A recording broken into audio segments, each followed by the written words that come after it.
eroding the wisdom of languages and culture. Thank you, and may this day be inspiring. May we forge collaboration and meaningful progress.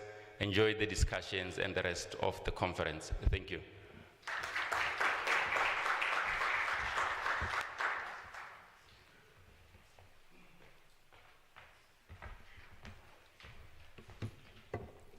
Thank you, Dr. Lutswalo. The audience has actually made it easier because they gave you that round of applause before I could even ask them to do so.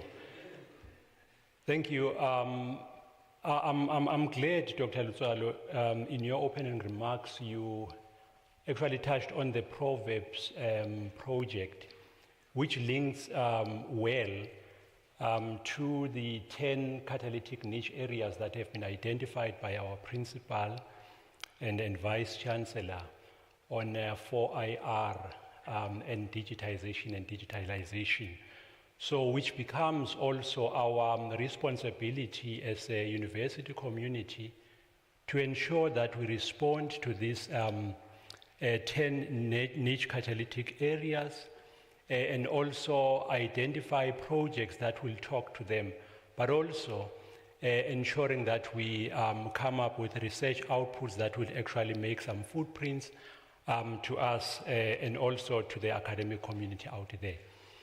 But having said that, I think you also emphasized on the issue of the importance of preserving our languages. Unless, colleagues, ladies and gentlemen, we end up visiting the grave of Michael Day, who unfortunately was made to meet with his creator prematurely in a car accident.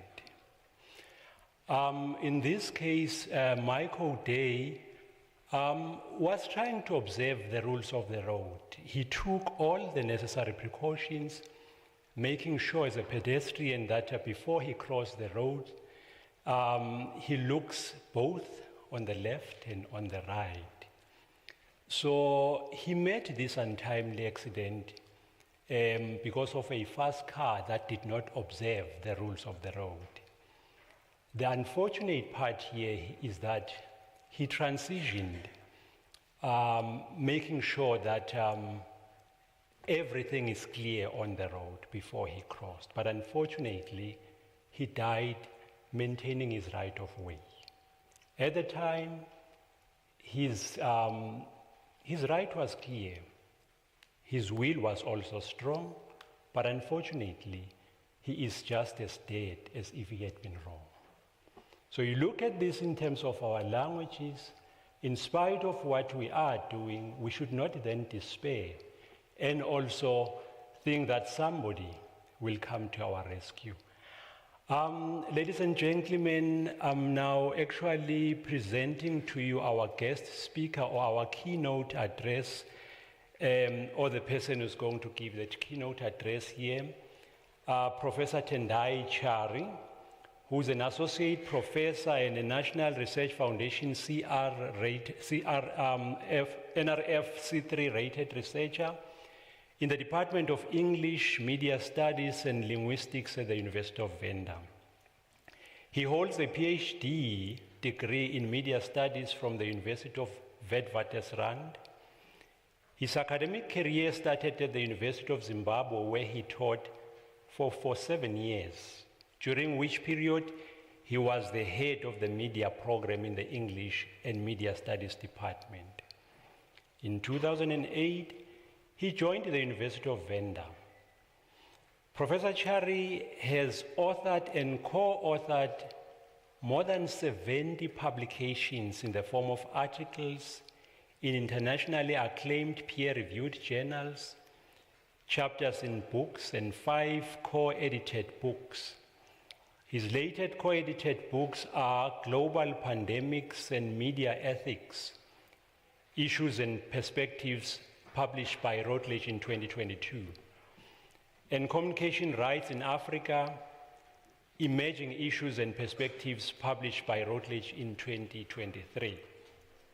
Professor Chari's research mainly focuses on exposing coloniality in political and everyday communication, popular culture, and music, with a broadened horizon on the interface between digital media, communication, and indigenous African languages.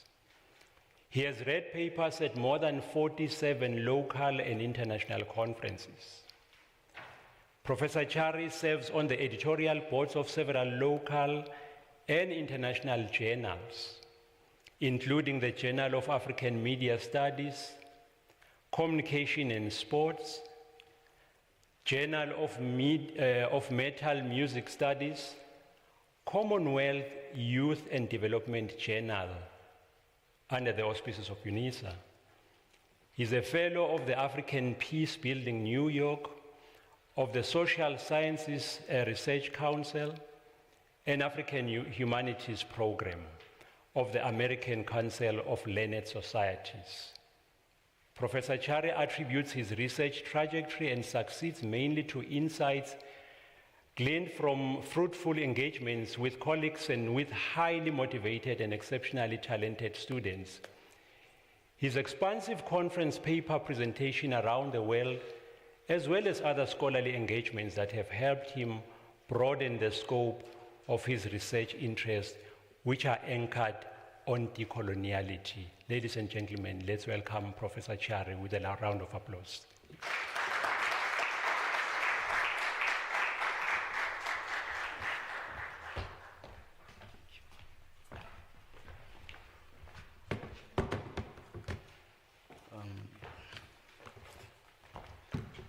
Yes, I have a PowerPoint presentation.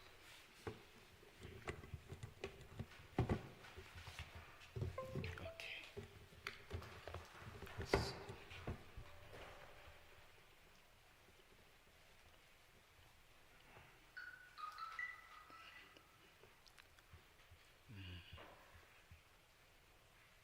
Sorry. Thank you very much, Program Director, for the generous introduction.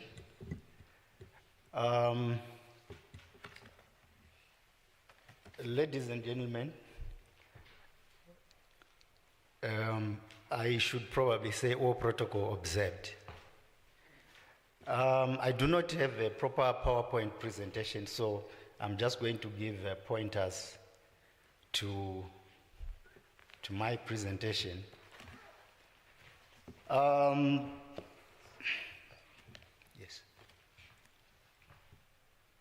Okay. Thank you very much.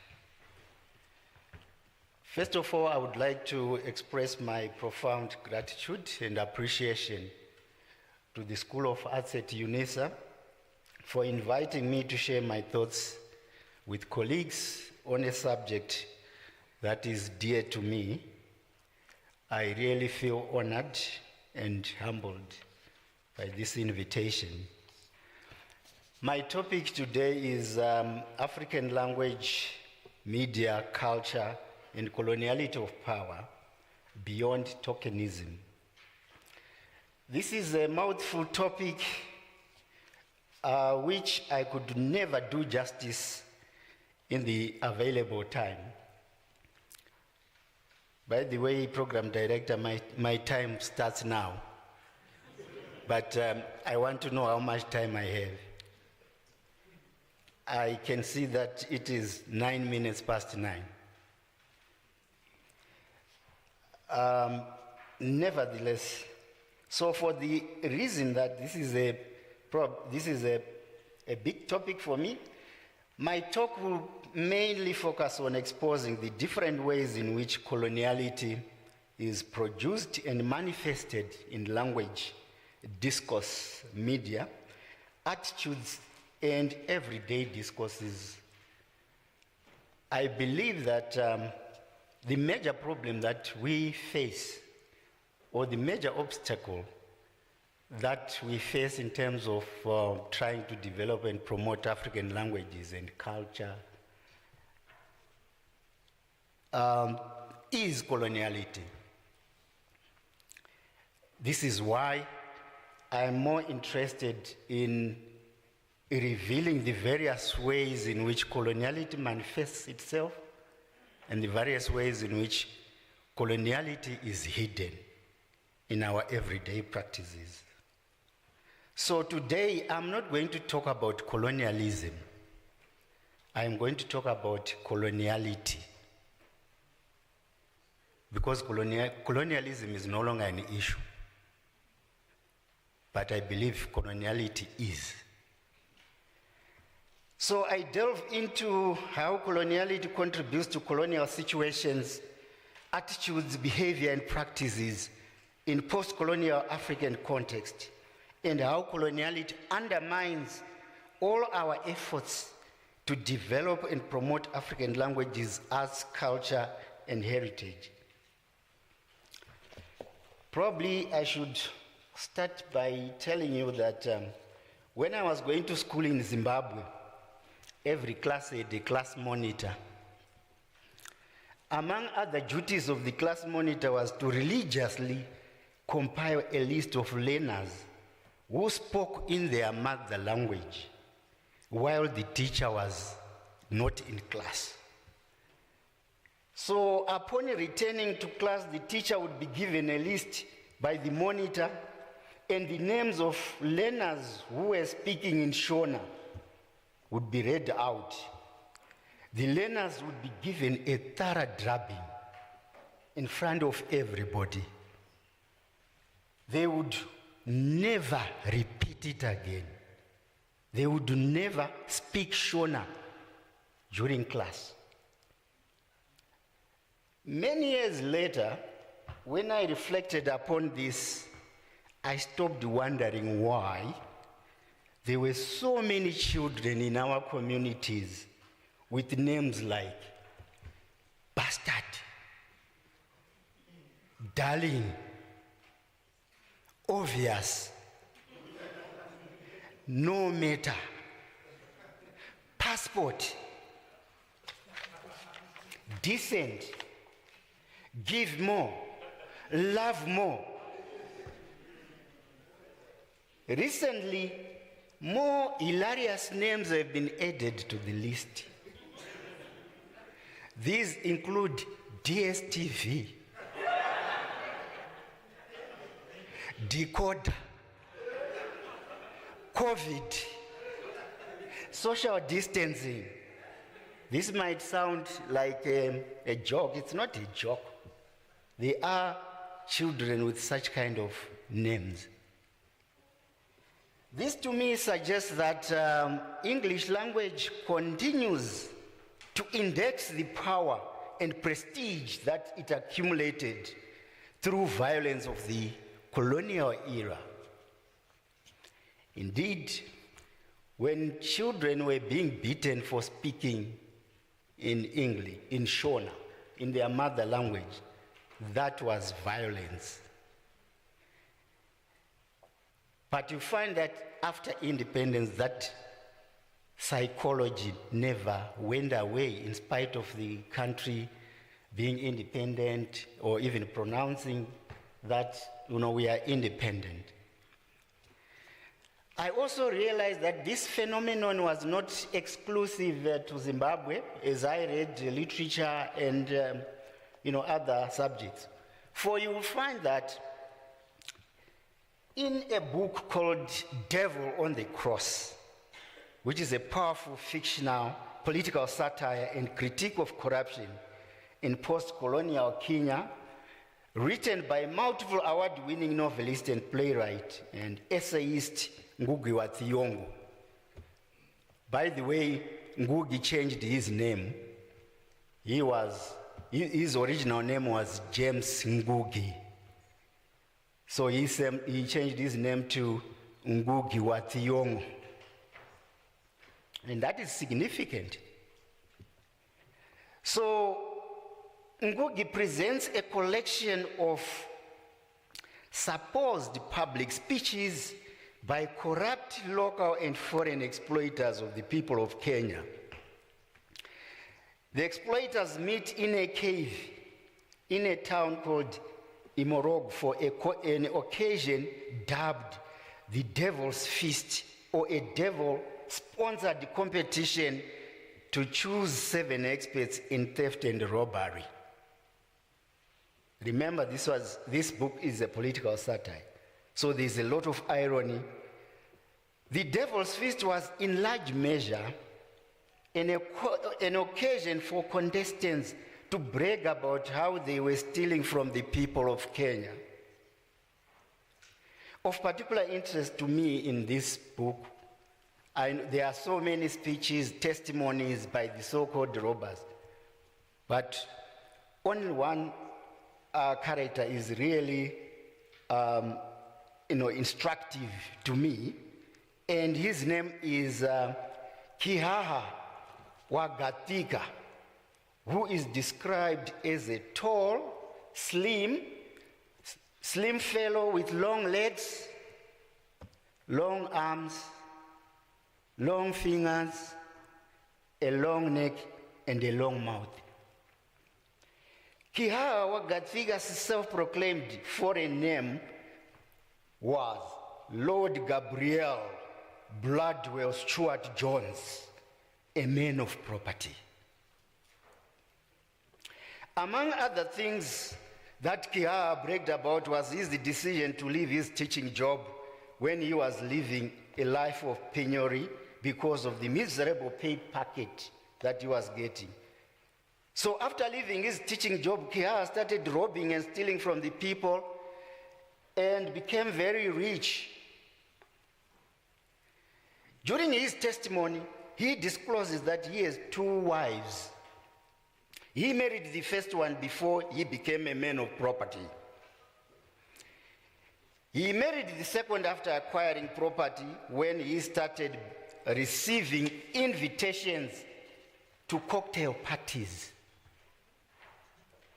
He also brags about his family's knowledge of the English language. So he says, "My wife knows English, and she has no other job than decking herself out in expensive jewelry for cocktail parties. As for my children, I have quite a few. All of them speak English through the nose, exactly like people born and brought up in England. If you were to hear them speak Gikuyu, which is the native language of Kenya, or Swahili, another native language, you would laugh until you pissed off. It is so funny. They speak the 2 languages as if they were Italian priests newly arrived from Rome, priests without priestly collars. But then the children are mine. And I don't mind that they speak their national languages like Italian foreigners. However, the most fascinating part and the most revealing part of Kihaha's testimony, which nudged me to talk about coloniality, is when he narrates how he became filthy rich by opening nursery schools to exploit Kenyans' appetite for education. He explained how he borrowed money from the bank to start a nursery school using his piece of land as collateral, but he initially made mistakes, which almost cost him his piece of land. What mistake did he make? He employed an African girl who had failed matric to look after the children, and placed a big advert in the newspaper which read, "New Black Beauty Nursery School for children of VIP Kenyans. Owned, managed, and taught entirely by Kenyans. Swahili language in use, Kenyan songs, Kenyan lullabies, etc., etc. Cheap in fees, dear in quality. Bring one, bring all." But remember, that is the mistake that he made. And because no single child turned up or came to the nursery school, and according to him, not even a disabled one. Upon the researching to find out why his nursery school had failed, he discovered that there was no prominent Kenyan who employed a Kenyan as his manager. They would only employ European managers. In addition, he found out that prominent Kenyans never conversed in national languages, but in foreign languages. As a result, after this discovery, he changed tact. What did he do? He went back to the nursery school before the bank repossessed his piece of land, changed its name to Modern Day Nursery School. He looked for a white woman to be the principal. This white woman was an elderly and infirm, half-blind woman, hard of hearing, and always dozing at the workplace. He also bought child mannequins, which looked like real human children when the electricity was switched on. He placed a big advert in the newspaper, which read, Modern Day Nursery School, experienced European principal, formerly for Europeans only, now open for Kenyans. Foreign standards as before. National languages, national songs, national names banned. Foreign languages, foreign songs, foreign toys, etc., etc. English medium of instruction, limited places, telephone or call in your car. Color is no bar, money is the bar. Fees very high. Parents started flocking to the nursery school and paid exorbitant fees without blinking, without even counting how much money they were paying. When the phone rang, Kihaha woke up the white principal to answer the phone. Kihaha so he opened more nursery schools because he discovered the business was lucrative. So he opened more nursery schools using the same trick as the demand for places surged. He made lots of money and became filthy rich. In many ways, the foregoing anecdotes link up with the object of my talk today, which addresses the question of residual colonialism, a problem which afflicts many parts of the global south. And I argue that coloniality rather than colonialism is the major challenge confronting the global south, because it manifests itself in very subtle but deadly ways, because it is difficult to detect. Because coloniality is so pervasive in everyday practices, it is the greatest obstacle which stands in the way of our efforts to promote African languages, culture, heritage, and many other facets of life in the global south. Coloniality. So, coloniality refers to a situation whereby colonial relations of power remain entrenched in spheres of authority. When I say spheres of authority, I also probably can mean that coloniality also manifests itself in the way in which as Africans we lead each other. Because Frantz Fanon tells us that the ultimate desire of the black man is to become like his white master, or even to surpass the white master.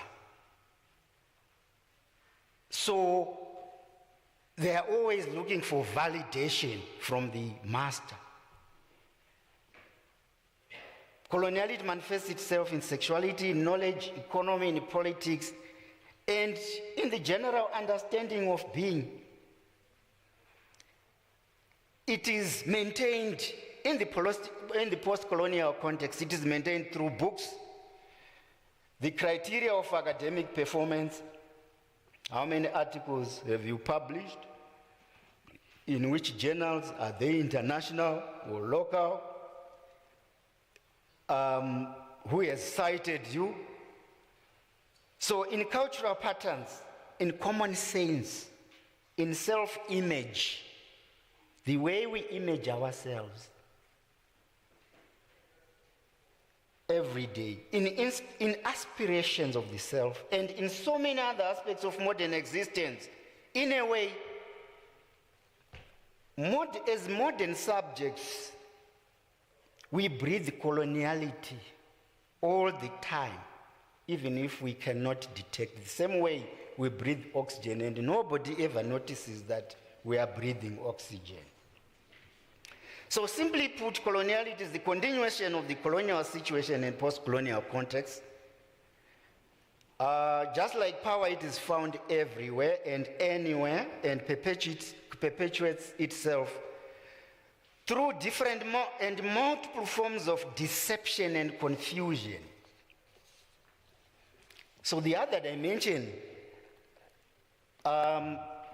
is what is called coloniality of being, which is a product of colonial conquest and is embedded in discourses of modernity. That's the Western thinking which is underpinned by modernity, has been described as abyssal thinking. Abyssal thinking classifies visible beings and invisible beings, and you find that in most cases, the invisible beings are black people, but also in the African context, the poor, in the post-colonial context.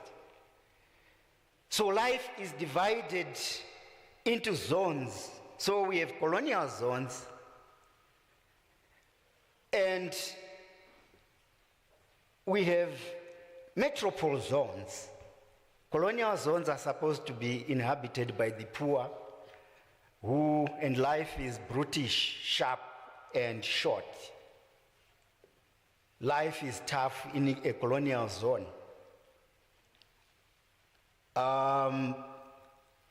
Because in a colonial zone, people struggle to be noticed. Their humanity is always or perpetually being questioned. And because humanity, if your humanity is perpetually being questioned, it means you are a suspect being. You are a suspect being. So when you go to the bank, you want to borrow something, you are asked, in Tataweki, do you have a proof of address? Because you are coming from a colonial zone, you don't have proof of address.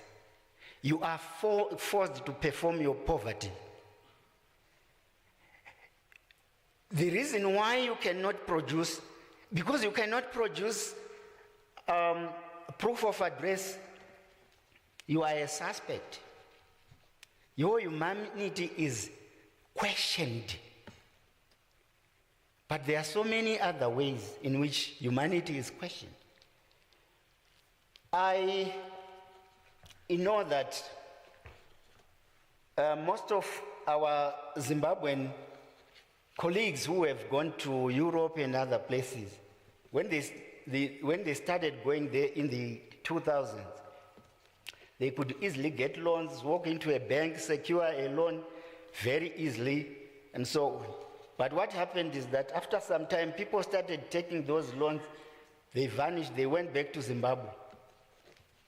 Now the situation has changed. If you want a loan, there is proper vetting. So there is more suspicion now. There is more suspicion. The humanity of those people, whether you are a straightforward person or you are not, you remain a suspect. So, in the matrix of things, punctuated by abyssal thinking, the divisions between colonial and metropolitan zone. By the way, that is why the question, where do you come from, or which province do you come from, is not really an innocent question, because it underlies this coloniality. Because you actually can easily change the moment you discover, oh, this person is from this place, and already you know how to treat them. You see? So that is how coloniality manifests itself in everyday practices. And so when I'm asked, which province, where are you coming from? And the next thing is quietness. No more people, they are not, it means, and there is more communication in that silence. There is more, it is actually louder than silence. That is a form of coloniality. Your humanity is being suspected.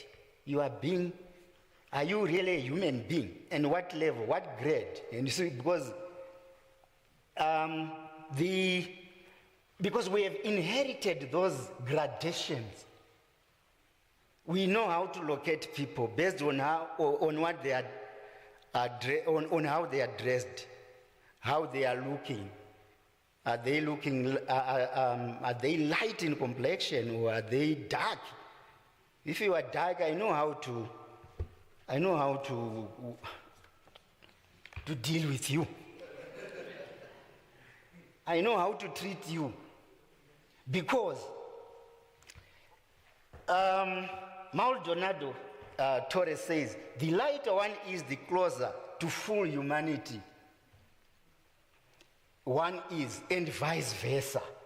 That is why skin lightening creams are the most lucrative business in any post-colonial African country. Go to Sweden, there's no one who is selling skin lightening creams. So it's an African burden we have to carry, coloniality. We have to carry it until we go to the grave. This is because there is perpetual suspicion of the black person's humanity, hence the struggle for black people to validate their humanity. And there are so many ways of trying to validate our humanity. You know, you must probably have the biggest car, the biggest house, the most beautiful, and beautiful here, we mean light in complexion, very light. That is the standard of beauty which has been presented, or which is associated with coloniality. But if you go back to the traditional African setting, where beauty was linked to utility, what is it that you can do? Can you carry a baby properly? You know, will you be able to provide sufficient milk for the baby to be a big baby? That is utilitarian perspective of beauty, which is different from the colonial one, where beauty is associated with art. Beauty for the sake of beauty. The way, I mean, you don't have to prove that you can do anything. You don't have to prove that you are intelligent. It is not important. It is not important because you are judged on the lightness, the thinness, like a rose, like a flower, to be admired. That is what we call commodification. And the media are very much implicated in this process because they present those standards of beauty on a daily basis, to the extent that they put so much pressure on certain individuals, try to tamper with their genetics, but failing. And then when they fail, they get depressed. Because I'm not like so and so. Even the husband will say, why are you not looking like... Now when you get such a question, you are being asked, why are you not looking like Mrs. So and so? What is going to happen? What is going to happen? That depression straight away. Depression. Because the standard has been set, and it is being set by the global, the powerful media. So, and powerful cultures. We also have coloniality of knowledge. Coloniality of knowledge, again, it is also based on this abyssal thinking where some knowledges are more valid than others. And this is where our African languages come. African languages are knowledges that are excluded, that are vandalized, that are abused, that are marginalized, that are even questioned. And because they are questioned, we have to really struggle to validate the importance of these languages because they are existing on the margins. And because they are existing on the margins, there is bound to be what has been called epistemological epistemicide, some kind of genocide for the languages. Because the status quo does not permit the existence or the coexistence of alternatives. The ideal is that global north epistemologies and global south epistemologies must coexist, must have a dialogue, and must respect each other. But that is not what is happening. And it is unlikely to happen because even us as so-called victims, we are complicity in many ways. I think previous speakers have spoken about, the way, kids at home refuse to speak local languages. And in our case, most of our Zimbabwean people who are in the diaspora, they have even a bigger problem. The kids, when you greet them in the mother language, they just look at you like this, like you are a crazy person. And then the next they say, he is speaking a language that sounds like my mother's language. Or they say, Mama, this language of yours, I will not talk like that. What will my friends say if they hear me talking like that? It means a lot. So,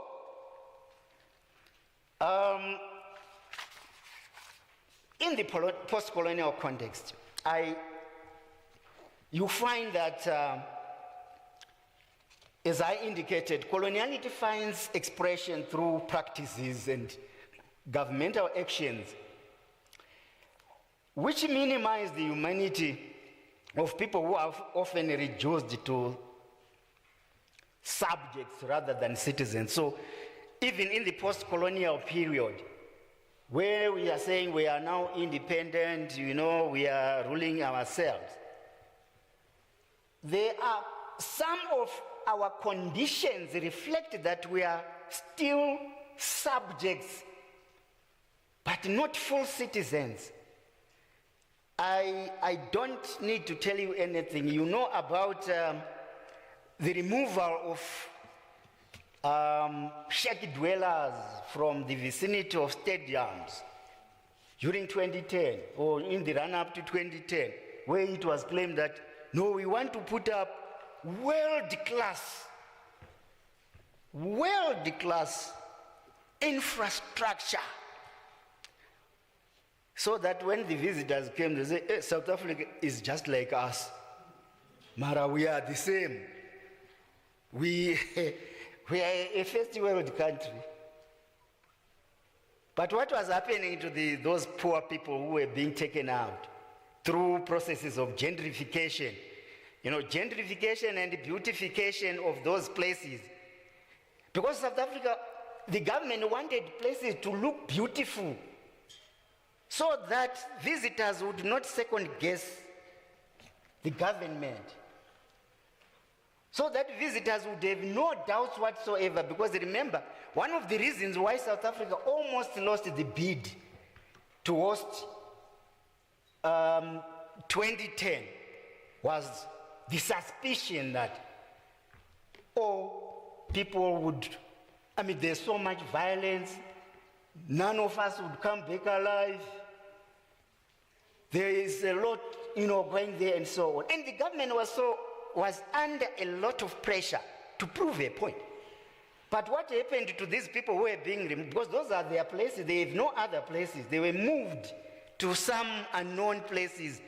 Actually, that movement, it was a form of hiding poor people, so that no one would notice that, South Africa has got this side on its backside.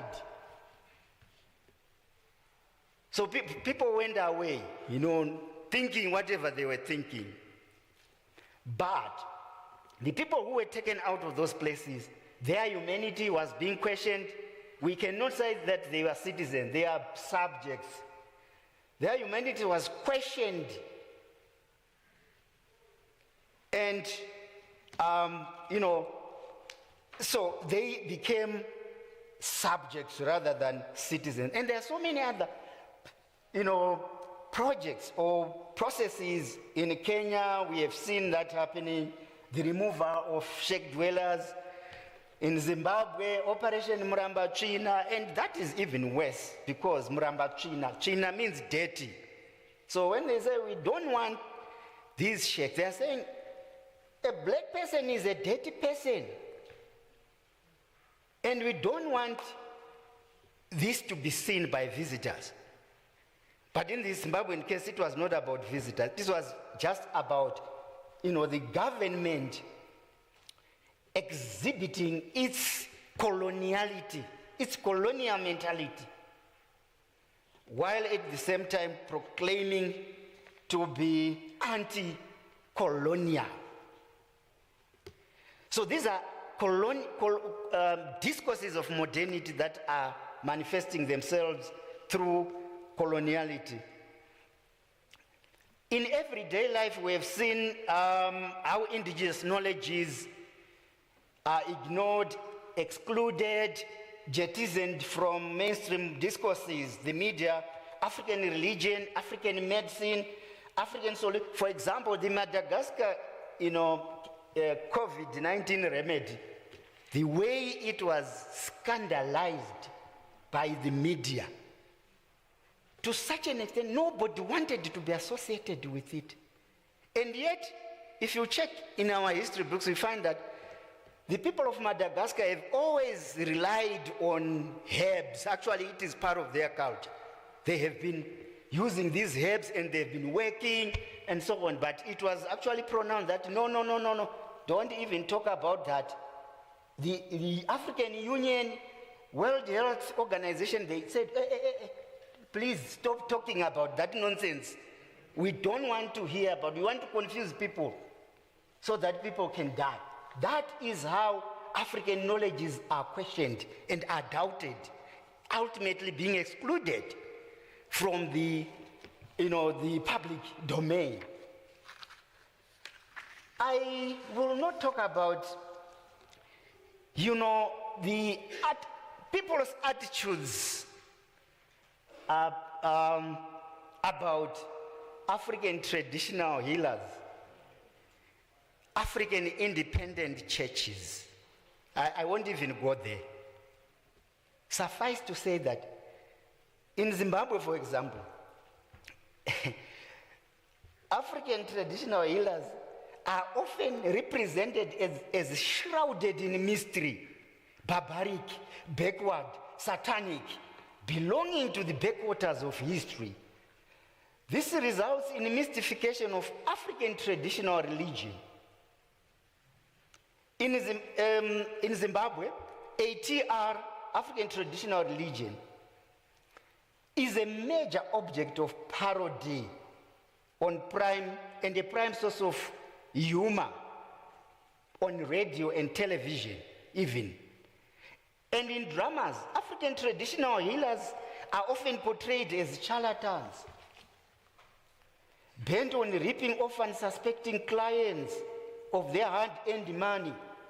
They are conmen, confidence tricksters who speak in tongues but hardly communicate anything, because their language is from the underworld. When they speak, it is not to help, but to confuse.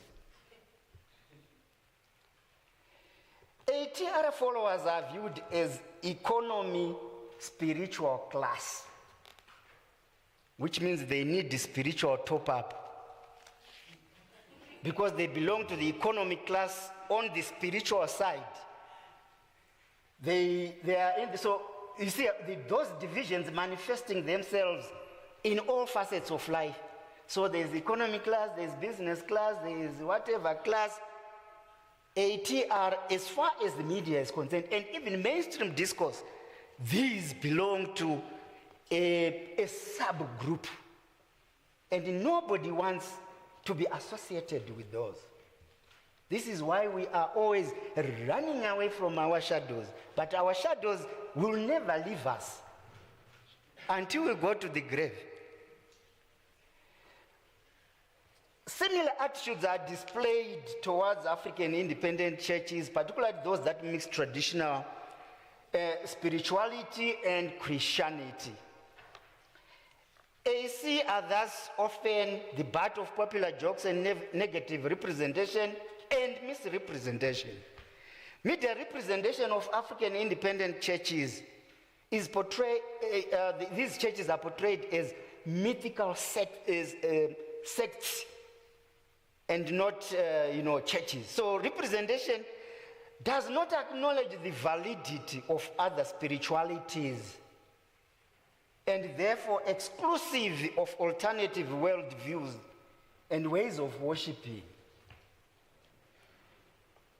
Let's come to coloniality and African languages.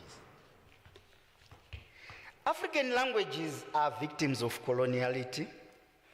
Coloniality finds expression through hegemony of the colonial languages, linguistic prejudice, discrimination, trivialization, stereotyping, and so on. Compared to colonial languages, African languages are underrepresented in critical domains such as business. So it is unbusinesslike to speak in Chivenda. It is unbusinesslike to speak in Sisutu. They are perceived as handicaps rather than empowering. On the other hand, colonial languages are accorded spontaneous consent by the greatest masses of the population. The spontaneous endorsement given to English is historically contingent upon the prestige it enjoyed, the prestige enjoyed by the dominant groups, thereby presenting a hierarchical structure wherein power is unevenly distributed, as the world of the powerful is naturalized through spontaneous endorsement. As a result, African languages are even shunned by their native speakers. I will just give you two examples. The first one is the Namibian example, an example from Namibia. When the Namibian cabinet muted plans to introduce Kiswahili in the Namibian school system in 2019, the proposal was met with a flurry of criticism and widespread condemnation by people. At the forefront were the teachers' unions and academics who criticized the proposal, saying this would confuse learners. You know, if you introduce Kiswahili here, you are going to confuse our learners. Because the language would interfere, it will be, because it is too close to their languages. That is what they argued.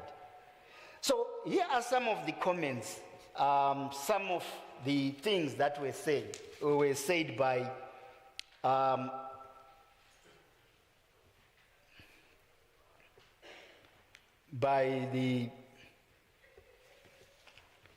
these are some of the things that the citizens of Namibia said. I just don't want another rubbish language. Thank you. Kiswahili languages can be used for witchcraft, but not to educate our kids. Kiswahili is just a poor, stupid language like all other languages here. What can one benefit from that language, Mr. President? Swahili language will only be good for fighting over ancestral land and tribal leaders. Namibia is not a dumping site for the trash language. English is already helping us to communicate, understand one another internationally. Why bring another useless African language?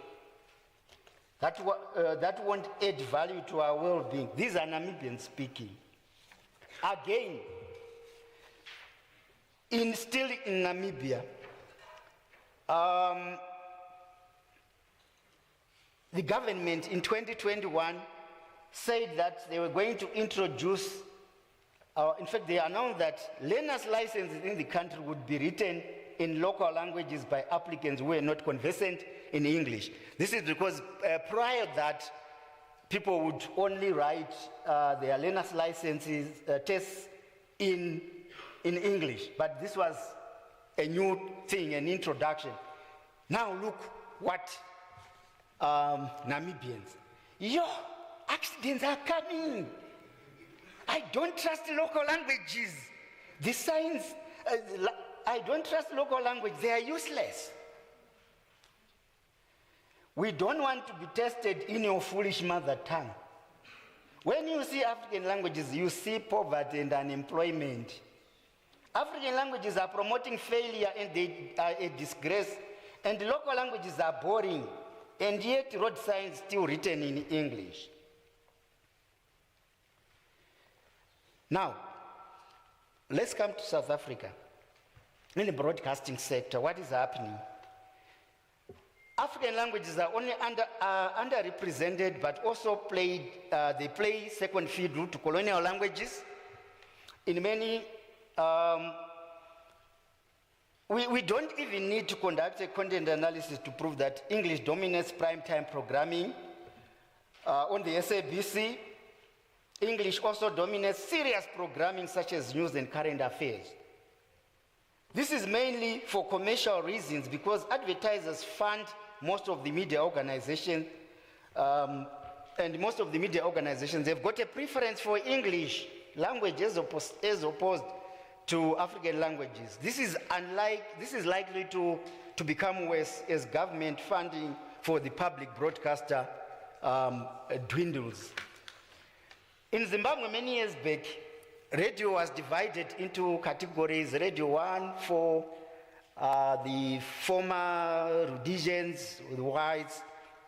The situation has since changed. Then Radio 2 for the young, for the majority language, local language speakers, Shona and Ndebele. Radio 3 for the young and the young at heart. Radio 4, all the so-called minority languages, Chivenda, Shangani and Kalanga, they were lumped together under Radio 4, which was never taken seriously anyway. It was just those other languages, put them together, they'll find what to do there. In South Africa, the language, what we find that in South Africa, African language radio stations mandated to promote African languages and cultures, such as Muangana Lonene, Palapala FM, Tobela FM, just to mention but a few, are seriously underfunded, but they are also short-changed. They are also short-changing their audience by broadcasting English audio clips or sound bites without translating them or voicing them over, thereby contaminating African languages. And because of underfunding, these languages stations, these radio stations do not generate news of their own, but rely on the larger SABC pool. And that is actually a problem, the problem of syndication, where more and more, increasingly, these radio stations are beginning to sound like, thank you, Chair. They're beginning to sound like SAFM. And it is instructive to note that when I talked to one of the staffers at SABC, they said, we no longer have enough money. And she also said something very strange.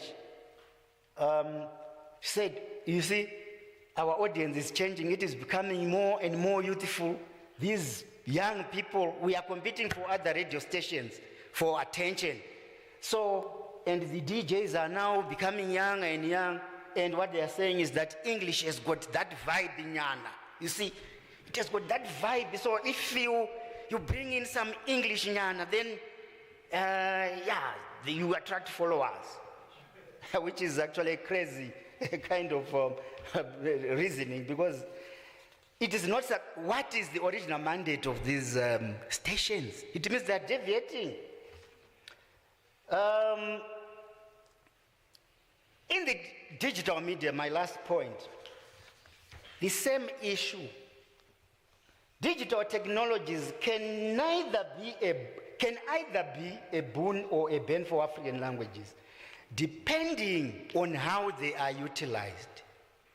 They can either be a boon or a bane, depending on how they are utilized. So you don't have to be technologically deterministic about it, because we must see, we did not manufacture these technologies in the first place.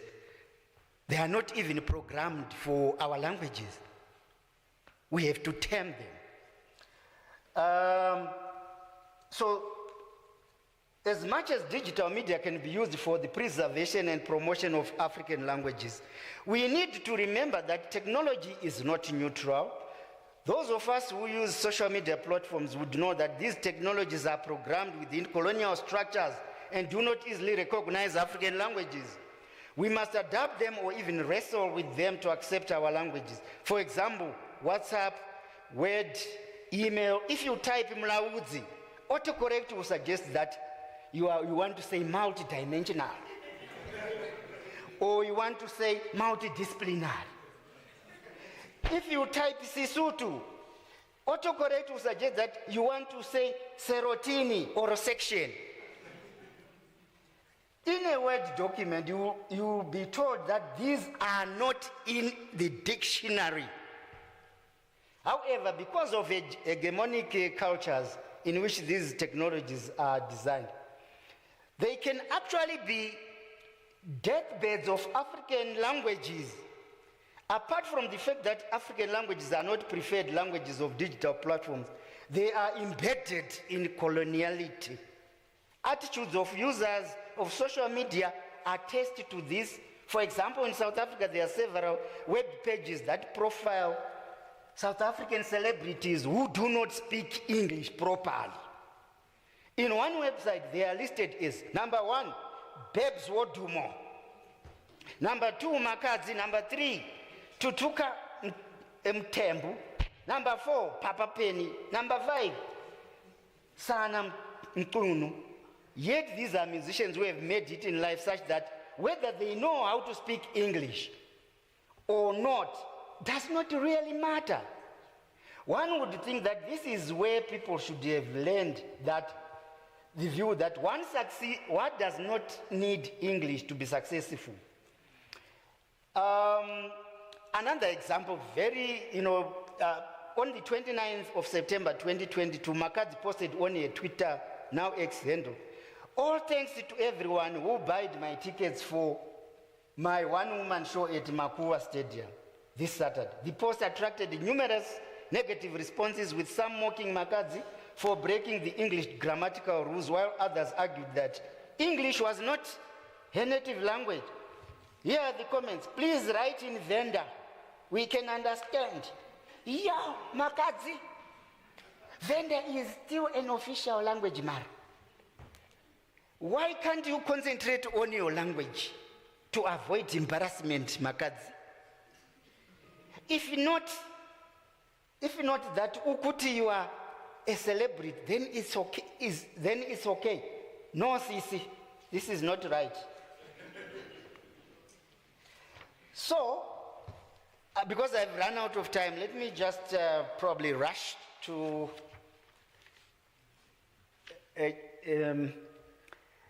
program director. Do I have a 1 minute or two? Two. Oh, thank you very much for your generosity. The attitudes displayed in the case of Makadzi and the Namibian examples that I've given are complicit to the exponential decline in the status of African languages, which give those colonial languages more prestige and consequently widespread usage in all spheres of life. The disdain for people who do not speak English fluently demonstrates how the dominance of English is implicated in the restricted use of African languages. As a result, African languages continue to occupy the lower deck on the educational curriculum, particularly in the previously Model C schools. And in the future, they will occupy the lower deck at home. Let me conclude, Program Director, by saying that the major obstacle, so this is my argument, this is my take, the major obstacle standing in the way of the development, promotion, and preservation of African languages, culture, and heritage are residual colonial attitudes embedded in the discourse of modernity. To address this, we need to tame the perpetuation of coloniality in the media and other knowledge systems in the post-colonial state. Concerted efforts must be expended to countering coloniality of power, knowledge, and being. This also means power relations between the global north and global south must change so that we have a situation where both epistemologies are integrated to pave way for an intercultural communication order where there will be an interchange of experiences and meanings as the basis of another rationality. For indigenous African languages and knowledges to be considered as alternative knowledges, they need to be underpinned by a credible economic base. Without renegotiating the existing power relations, the ability of the global south to tell its own stories may remain a pipe dream. As Chinua Achebe, tells us, until the lions have their own historians, tales of the hunter shall always glorify the hunter and not the hunted. I thank you.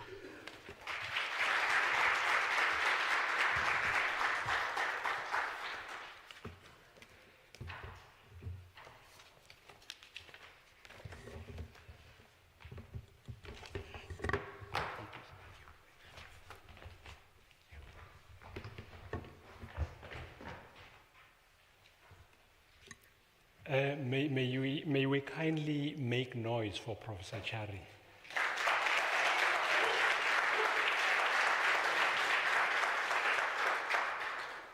One way to establish whether the audience is listening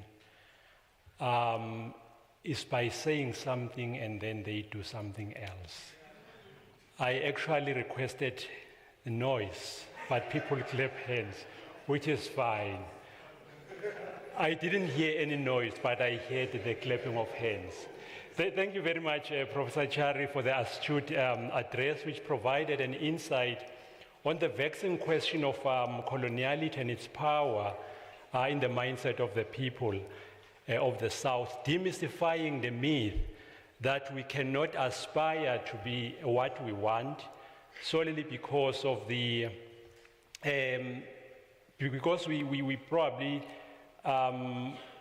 we're not given actually that kind of space to flourish. We have been handicapped by a host of socio-political impediments.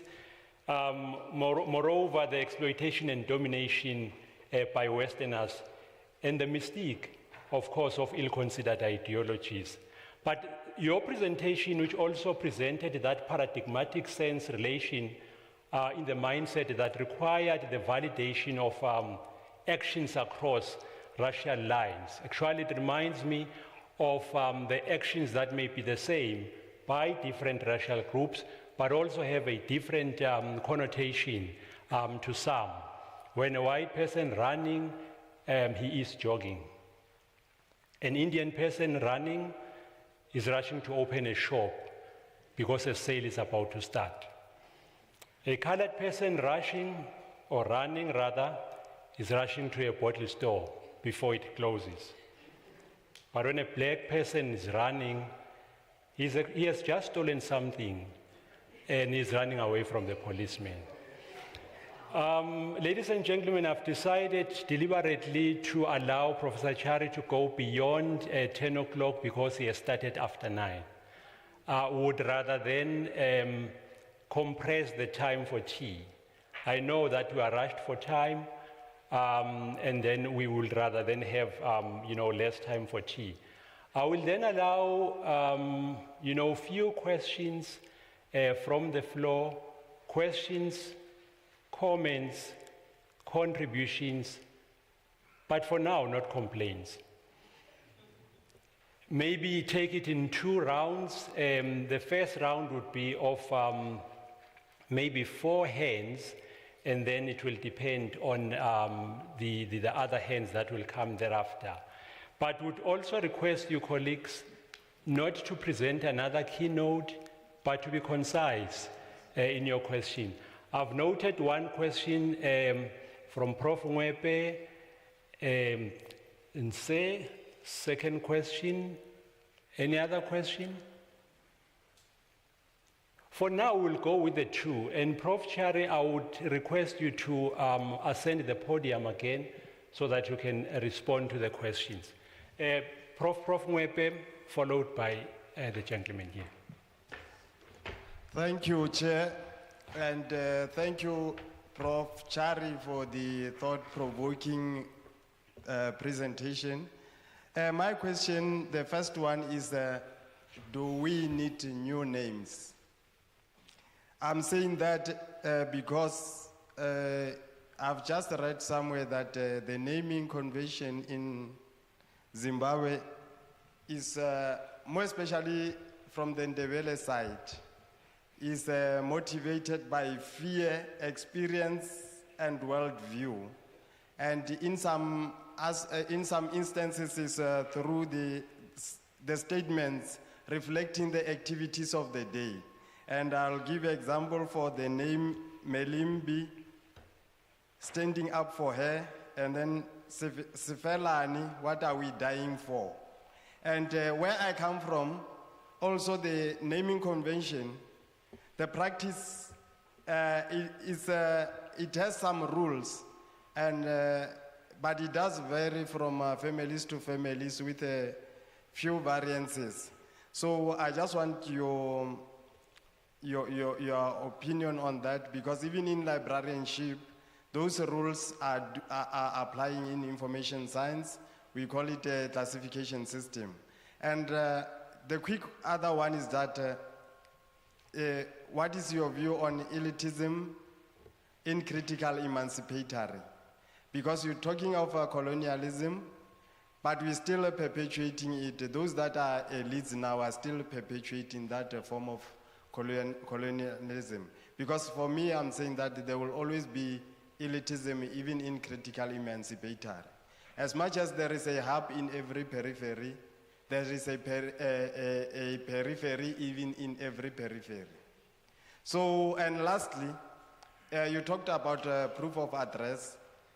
So, do we have alternative for identity? What alternative can you suggest for identity? Thank you. Thank you very much, Prof. Mwepe, for those questions. I will start with the last one. I do not think that proof of address is necessarily a marker of identity. Because if I ask you what identity about number 39, whatever, for me, it has nothing to do with identity, because it does not embed any values. It is just a physical place. It is just a physical. The reason why a proof of address is required is because we are subjected to a system. It's this system which needs to validate whether you exist, your authenticity, and whether you are a proper citizen. Because a proper citizen, that is what in Foucauldian discourse, that is governmentality. You know, you must have an address for you to be properly governed. You can't just be a person of... So it's an address is an index of subjectivity. You are subjected, the bank will keep your proof of address and all your details so that you don't run away from this system. Otherwise, because if you could simply run away, disappear with their money, gone. You see, what are you doing to that? It means you are dislodging the system that subjects you. If you run away, you are refusing to be subjected. So for me, I do not think that the issue of the address has anything to do with identity. At least if we are talking about names, which is your question number 2, I think the question was, do we need new names? I don't know whether I got you right there. Or did you say, do we need new names or naming systems or what? I know that, yes, names are a marker of identity. They reflect your experiences. They reflect your philosophies, your values. My question, my gripe with the names that I gave, for example, they are names that are endorsing an oppressive system, the values of a system that is subjecting you. That is where I have a problem. So, as much as naming and names should reflect your experiences, I do not believe that your names should acquiesce or should endorse the system that is marginalizing you. The second one, elitism, colonialism, there will always be elitism somewhere.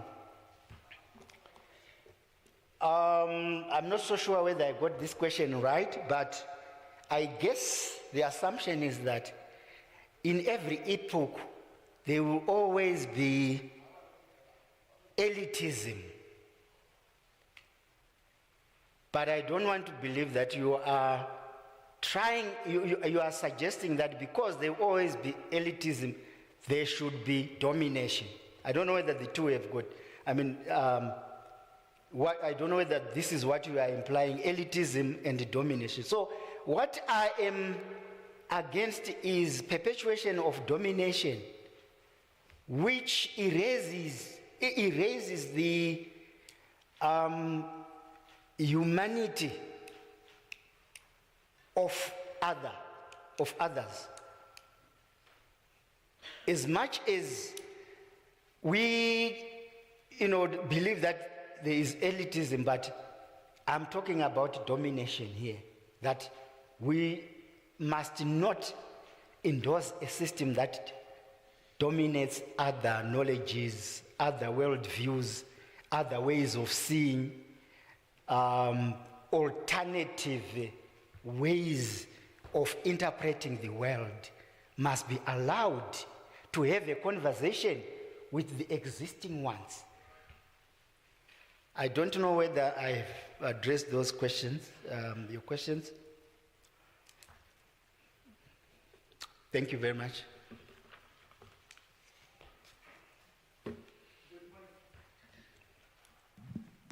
Good morning. Thank you so much, Prof, for your wonderful presentation or keynote address. Mine is not a question nor a keynote address.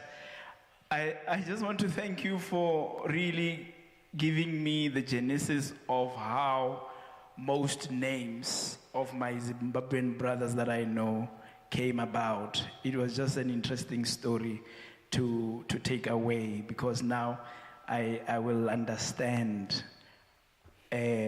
how their names came about, because it always fascinated me how one be named process, for example. So thank you so much for that.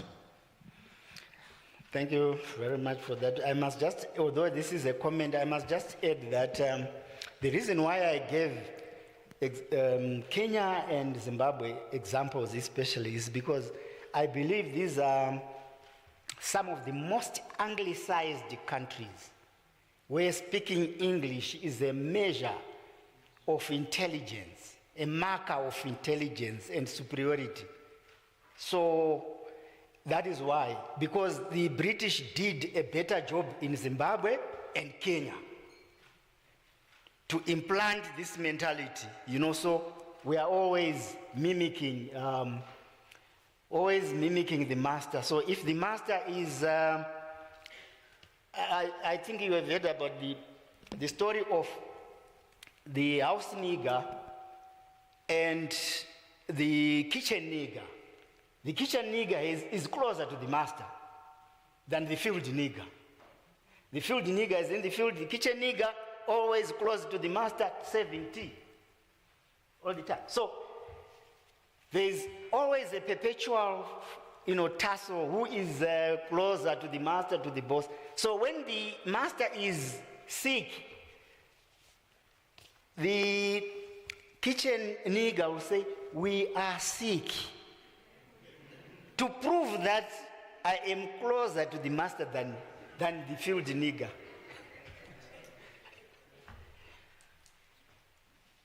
Thank you. So probably Zimbabwe and Kenya are examples of kitchen niggers. There could be more.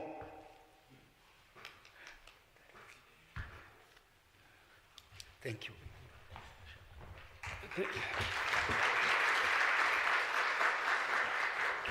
Thank you, Prof. The promise that I make is not always the promise that I keep. It is always reliant on the circumstances at a particular point. I had actually indicated that I would allow the second round of questions, but then looking at the time, it's much against us. Colleagues, we can take this debate even after tea. We are running out of time now. We are going to break for tea. Unfortunately, we do not have the 30 minutes that we are supposed to have earlier on, but what is important is that we got, should I say, food for our souls, more important than the tea that we are going to have. Otherwise, you can grab your tea and then go to your breakaway rooms now. We are then going to, Oh, by the way, before that, let me actually invite Prof. Jacobs to hand over the token of gratitude to you, Prof. Chari. Prof.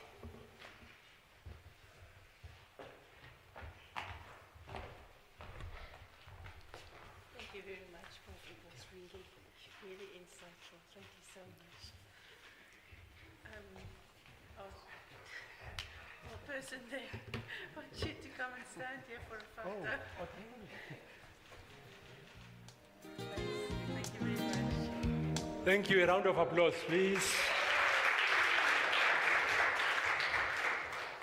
Colleagues, as we break away for tea, let me hasten make this request that we retain the program as is without changing the slots on the program, because people have already planned their day and also the presentations that they would like to attend. If the speaker is not there, let that slot remain open.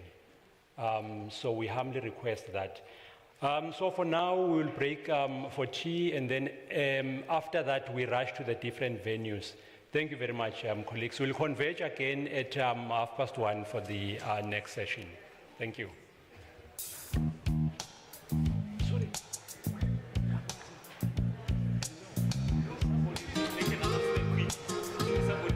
Yeah, somebody left. Is it not yours, Prof? Not yours.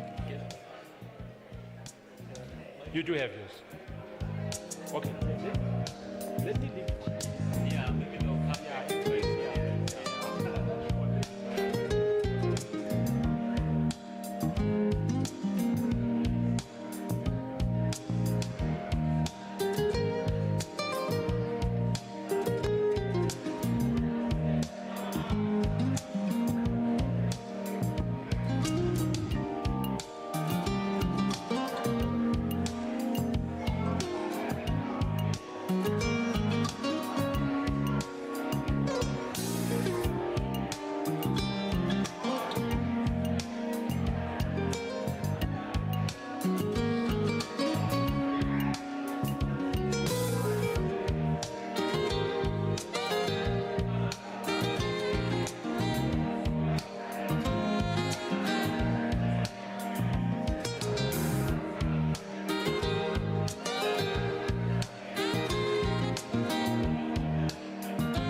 Good afternoon, ladies and gentlemen. Should we term this the last lessons of the afternoon? After lunch, you know, when you don't get any response, maybe suggesting that we are full or suggesting that we are tired, I'm not sure. Welcome to this session, ladies and gentlemen. I just want to maybe on your programs, it appears that it's Dr. Mukwane who will be moderating, but we will be co-moderating this session. Just to set the tone for this session, we have our panelists here who will also will be giving their own version also of the proverbs. I think it's Dr. Where's Prof. Mwepe? Prof, can I request you? May I request you, Prof? Will you join then? Okay. Thank you very much.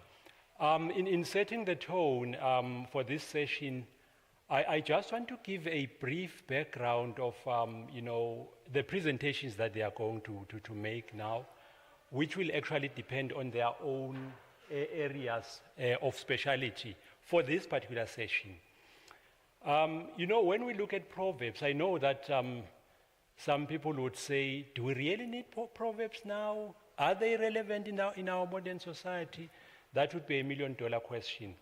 So proverbs have been, you know, considered to be a type of art form and have always been included in studies on oral literature. Throughout the African belief system, proverbs have become the repository of artistic expression in a society that has sustained its tradition over time. This is in accordance with works on communication in rhetorical tradition and an attempt, of course, to join the modern communication theory with it. They attempt to provide a response to the inherent African desire to find balance and beauty in them as part of the drive towards reviving African traditions in developing people's understandings of the universe within the African context. Be that as it may, how have others looked at them and how have they emerged to be in this space? In the African cultural perspective, they have actually emerged as a distinct type of literary expression which is considered to be a special domain in the development of Africans, particularly in problems involving paradox. Throughout Africa, there has always been a rich cultural heritage in the form of oral traditions, which is what actually we are taking forward in today's discussion. Every oral tradition carries a lesson of value aimed at inculcating and transmitting wisdom to its generation, and it is the responsibility of every member of society to pass this important heritage on the next generation. Accordingly, the manner in which the society operates and lives also reveals its cognitive processes, its cultural needs, and its philosophies about life. I just want to refer to Finnegan, who argued that proverbs, she also includes riddles, often have close connections with other aspects of literary expressions, such as enigmas, dilemmas, stories, epigrams, and eulogies. So in this case, ladies and gentlemen, we have members of the panel here who are actually going to share with us how this important aspect of our culture or of our tradition can actually be taken forward, but not leaving behind the digitization as well of proverbs. So I'm going to actually pause here for now and then call upon Dr. Mukwane, who will then introduce the members of the panel and also call them to come to the podium. Thank you.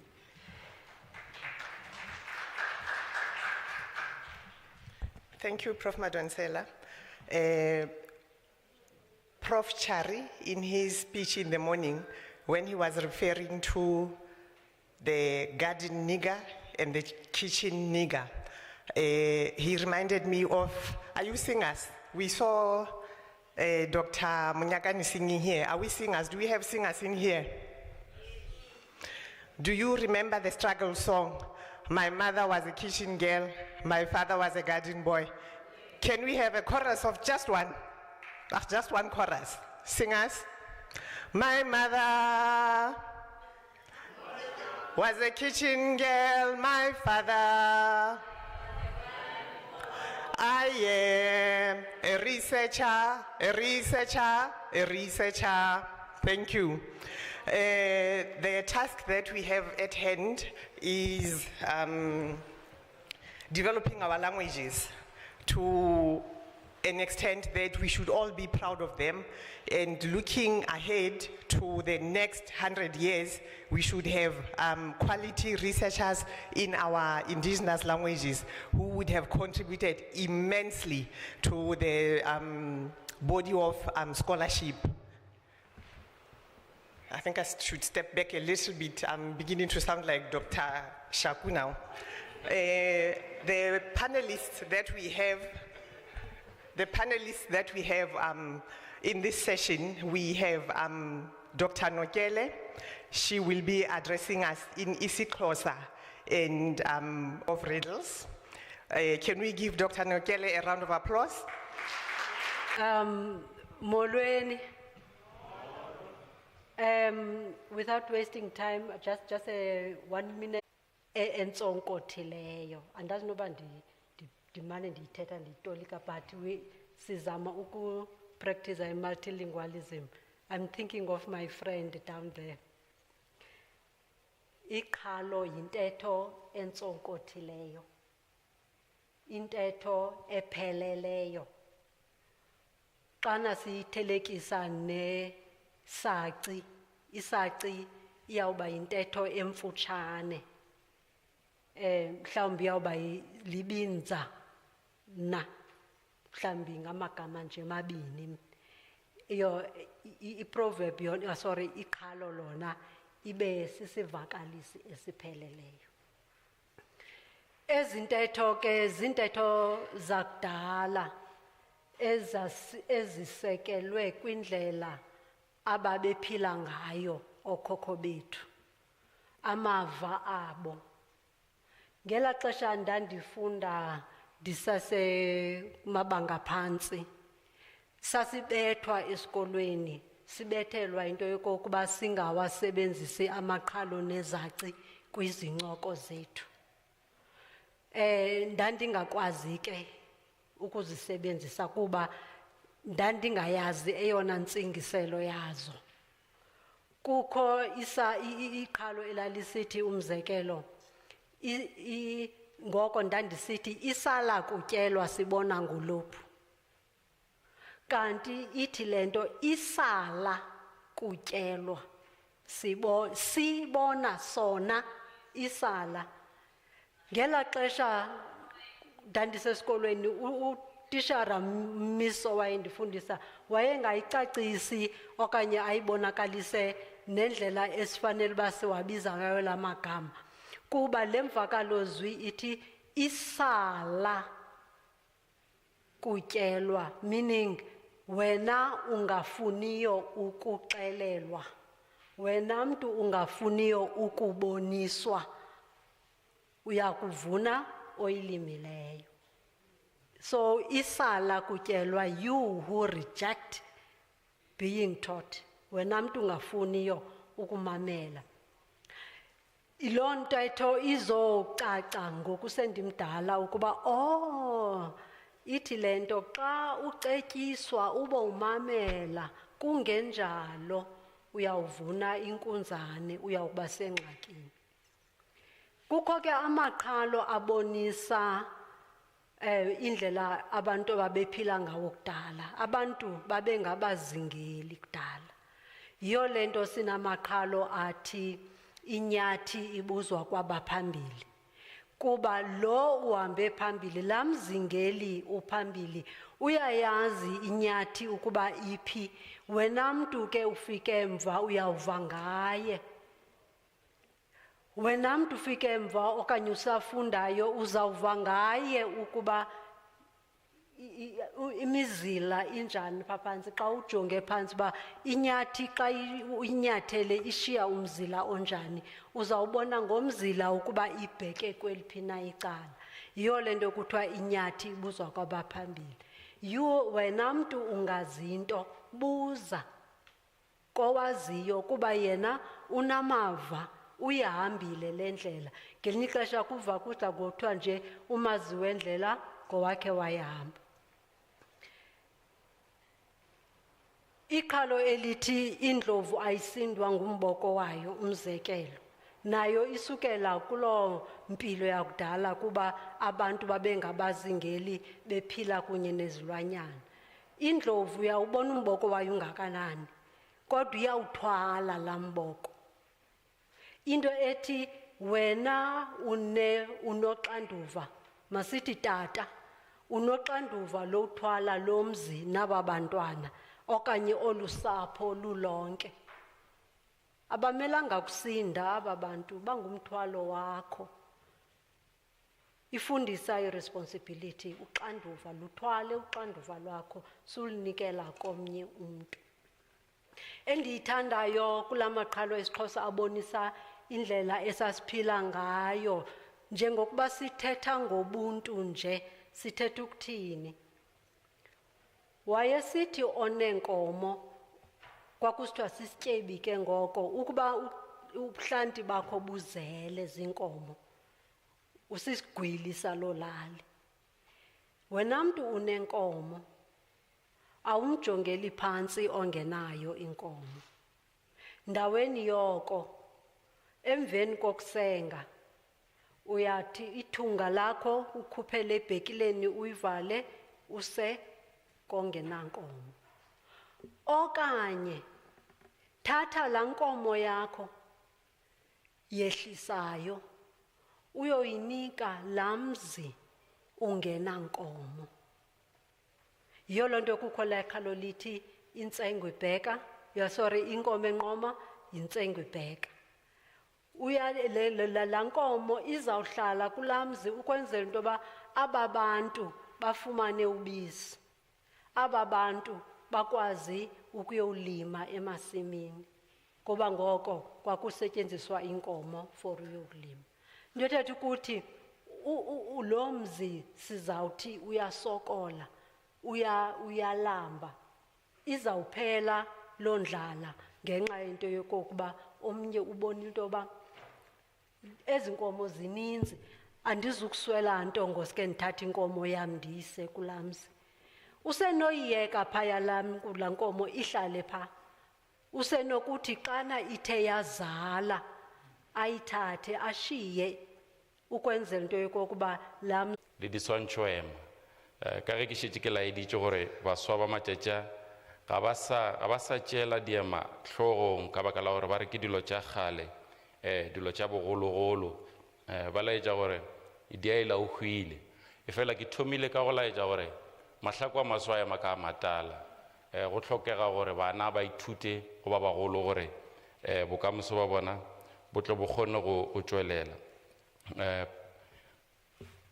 Prof. Madonzela indicated that we use proverbs to pass on knowledge and wisdom from one generation to the other, and it is through the proverbs that mahlako a maswa a kgona go ya makamatala ka baka la gore tsebo ye batho ba bagolo ba bilego le yona re kgona gore re fe baswa gore ba tle ba kgone le bona go ba le yona, ba be ba išomiše ka gara diemo tše ba kopanago le tšona matšatšing a selekgono. Baswa ba laeditše gore ka ge bona ba phela nakong ya technology, nako ya dikgokaganyo tša leago, ga go sa le bohlokwa gore ba phele ba ikgweranya le dilo tša moragorago tše e le gore ga di ba gole ka selo. Upša go hlokega gore ba laetšwe bohlokwa bjo ba gore diema di bohlokwa ene ka tšona re ka kgona go tšwa ka ra diemo tše dintšhi tše e le gore re ke khumana re le ka gare ga tšona. Go na le mongwadi o mongwe ba re ke Raphalalane o ngwala kudu ka tše tša diema a lebeletše diema tša segagaborena. O laeditše gore tšhomišo ya diema matšatšing a selekgono ga e sa kgahliša. Se hlatsela seo ke se boletšego gore baswa ga ba sa tšela hlogong diema tša gaborena. Upša re ne le tlhotlo ye kgolo ya gore re ka dira jwang gore baswa ba gaborena ba thome go šomiša diema, ba thome go di rata. Ka ge ke šetše ke hlalošitše gore ke tlo ba ke šomiša mareo a o tshwana le innovation, creativity, digitization, le database.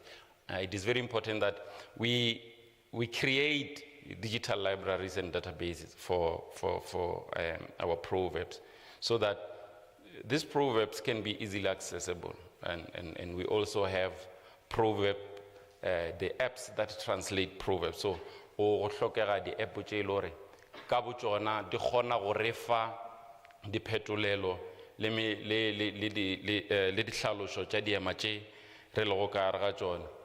Projeke ya UNISA ya multilingual proverbs dictionary e laeditše gore go a kgonega gore re ka fetolela diema le go ka humana diema ka gare ga maleme a mangwe tša go nyalelana le tšona.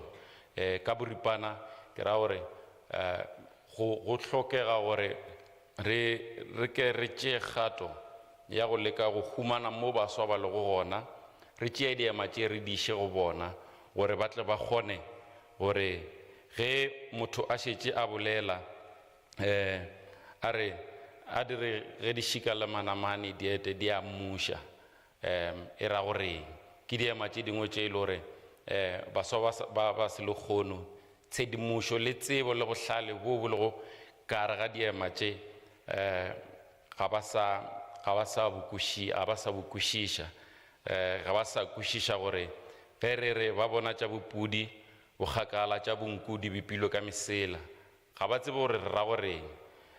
Bjale ge re ka tšea dilo tša go tshwana le ditshwantšho ema e lego tšona di-emoji, ra di nyalelana le diema, ra leka go fihliša molaetša wa diema gore o fihle go bana ka mokgwa o ba o šomišago wa selekgono. Re ka kgona go fihlelela gore bokgwa ba rena, tsebo ya setšo sa gaborena le mekgwa tirišo ye le go gona ka mogare ga dipolelo tša gaborena di seke tša nyamelela. Ke rume ka gore ba na le gore diphala tša mona marula di a tloga. Go ne le tše dingwe tše e le gore o ka re go di dira e se tša setlwaedi, go swana le se se diregago le kgono mo e le gore re bolela ka segagaborena, go a direga gore di mone marula di tloge, mara ga ra tshwanela go nyama. Re swanetše re tsebe gore go bohlokwa gore go be le mo e le gore re thoma gona, gore go sasa ge ba batlang ka morago ba kgone go humana go ene le motheo e le gore re o theile ka baka la gore mo ya pele e gatile gona le ya morago le yona e tlo gata. Ke a leboga. Thank you, Dr. Letswalo. I'd like to call upon Dr. Sebola, who will present to us in Tshivenda, right? In Tshivenda, and his synopsis will be put up here so that everyone will be able to read.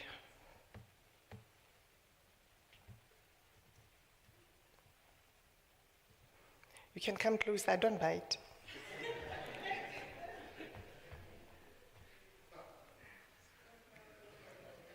You can take it down. Ndi a livhuwa mtshimbidza mushumo and even the assurance that you do not bite. You had to say it for me to be comfortable. And for those of us who are not as proficient in Tshivenda, I would like to greet you and state that it is an immense and unique privilege for me to have a thing or two to say this afternoon. And from here on, I'll be speaking in Tshivenda. It will sound like tongues, but, and even this thing is concerned, that it would be hearing the language, Tshivenda. Perhaps just to also just state this, because going forward I'll be speaking in Tshivenda. My assignment here is to sort of just think around how can we professionalize proverbs, and by professionalizing I mean how can we develop some sort of a field that can also accord our students or any other person that might be interested in the language to have some form of specialization in this field. You probably know by now that that is known as paremiology, or as I learned from Dr. Letswalo and Prof. Mwebe, we can even call it paremiography.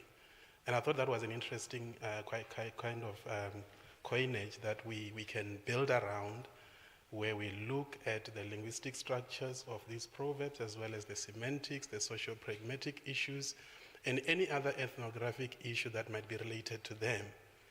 Veziai nanga mapungu akauri musiri chikuguda nga mirero ya Tshivenda kana ya vamwe vari Sesotho sa Leboa, vamwe vari Sepedi, kana ya Xitsonga, kana ya isiXhosa, kana ya isiNdebele ngauralo. Utea vana mapungu ane rava nao ane ranga shumisa wa funza zwikoloni zwashu ubva kha pfunzo dza primary swika na kha dza nṱha. Zwino ri tshi dza mirero ye ra vha ri tshi khou sedzana na vho Dr. Letswalo khathihi na vhaṅwe vho dokotela vho Mushwana na vhaṅwe u ya ngauralo ro swika ra wana uri huna vhuledzani, and that is why I'm moving to the second aspect, which is harmonization. There was some sort of consonance or resonance among those proverbs in terms of their semantics and their communicative meanings. For instance, nga Tshivenda ri nga ri tshi nkhanaho tshi nthula murwalo kana muhwalo, la tla hwetša re ka Sepedi ba tla reng se se nkhanaho se nthula murwalo, if I'm not mistaken.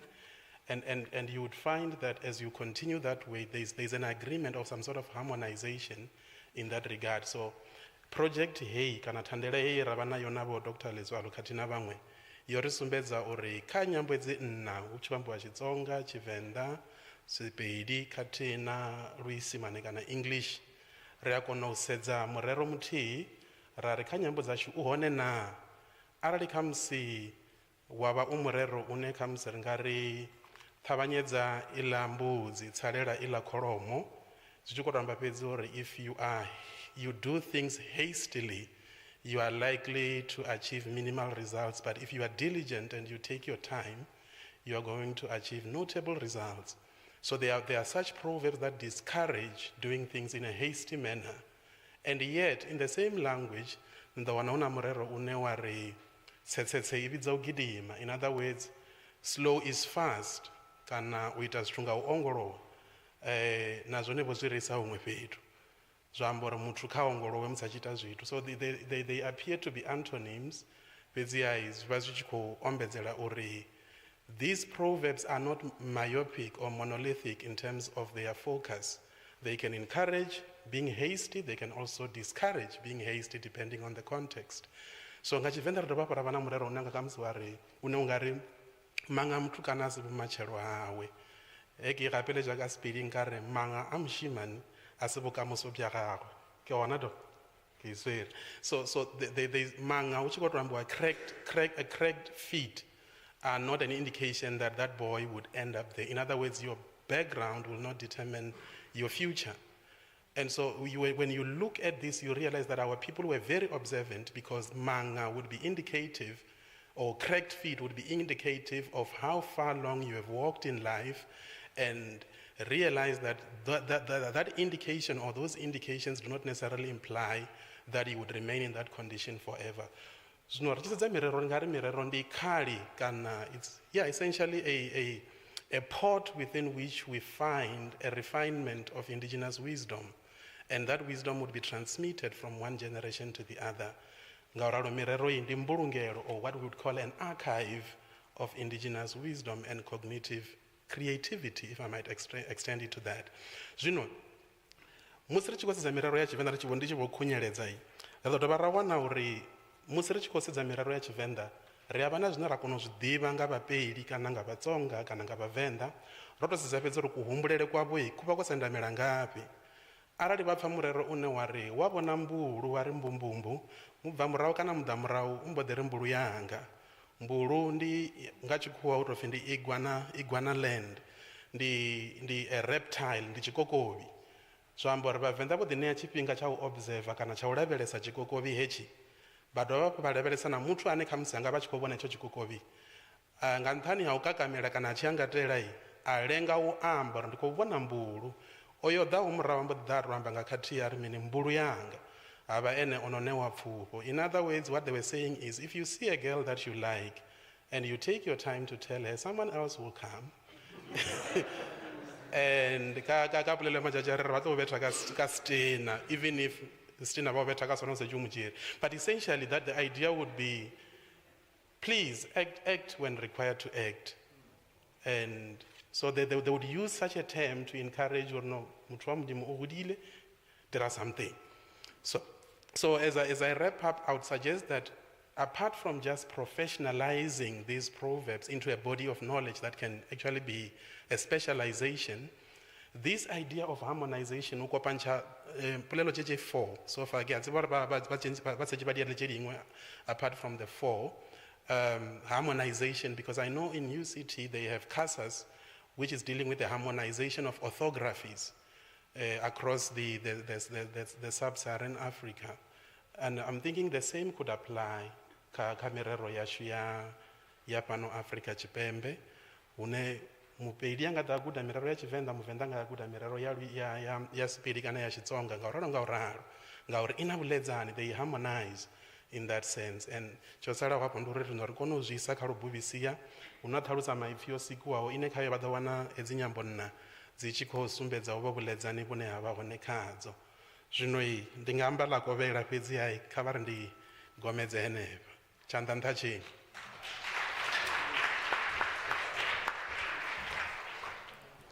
Thank you to our panelists. And Dr. Sibola, as you say, Africa Tshipembe. I think this is the first term that I learned on TV. It was the weather forecast, and the lady would be saying, Africa Tshipembe, yini, pointing to everything there. So in trying to harmonize what we have just said, I am going to try and say this technology again. But in the meantime, while I'm waiting for technology to correspond, I would like to, I think the accolades have been coming and awards have been won, many speeches have been said, and the multilingual Proverbs Dictionary research team has trended over a long period. And had it not been for that innovation, that creativity led by you, Dr. Lizwalo, we would not be here sitting in our mother tongues addressing the proverbs that we have in our indigenous languages. Shall we give them a round of applause once more, please?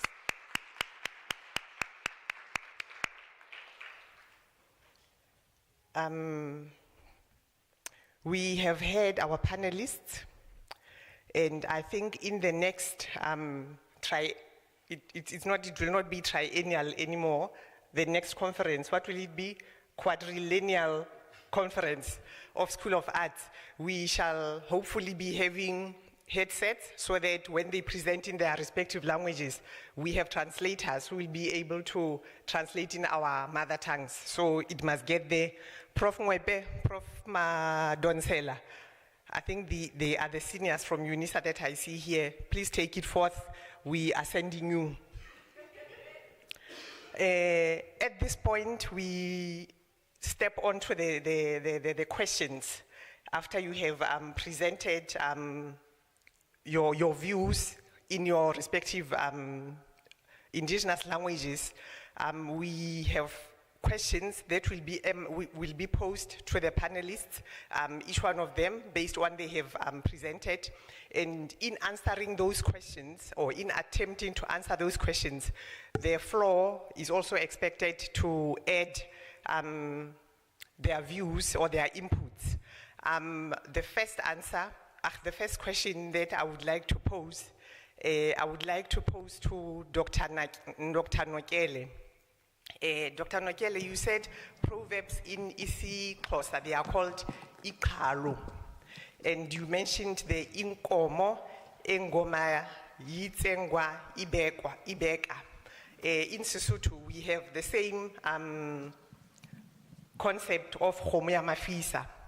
Now it embraces Ubuntu in the African sense.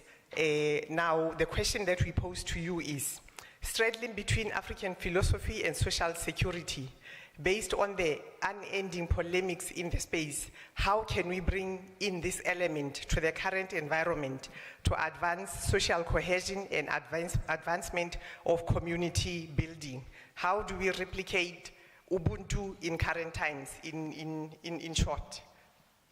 Over to you, Doctor.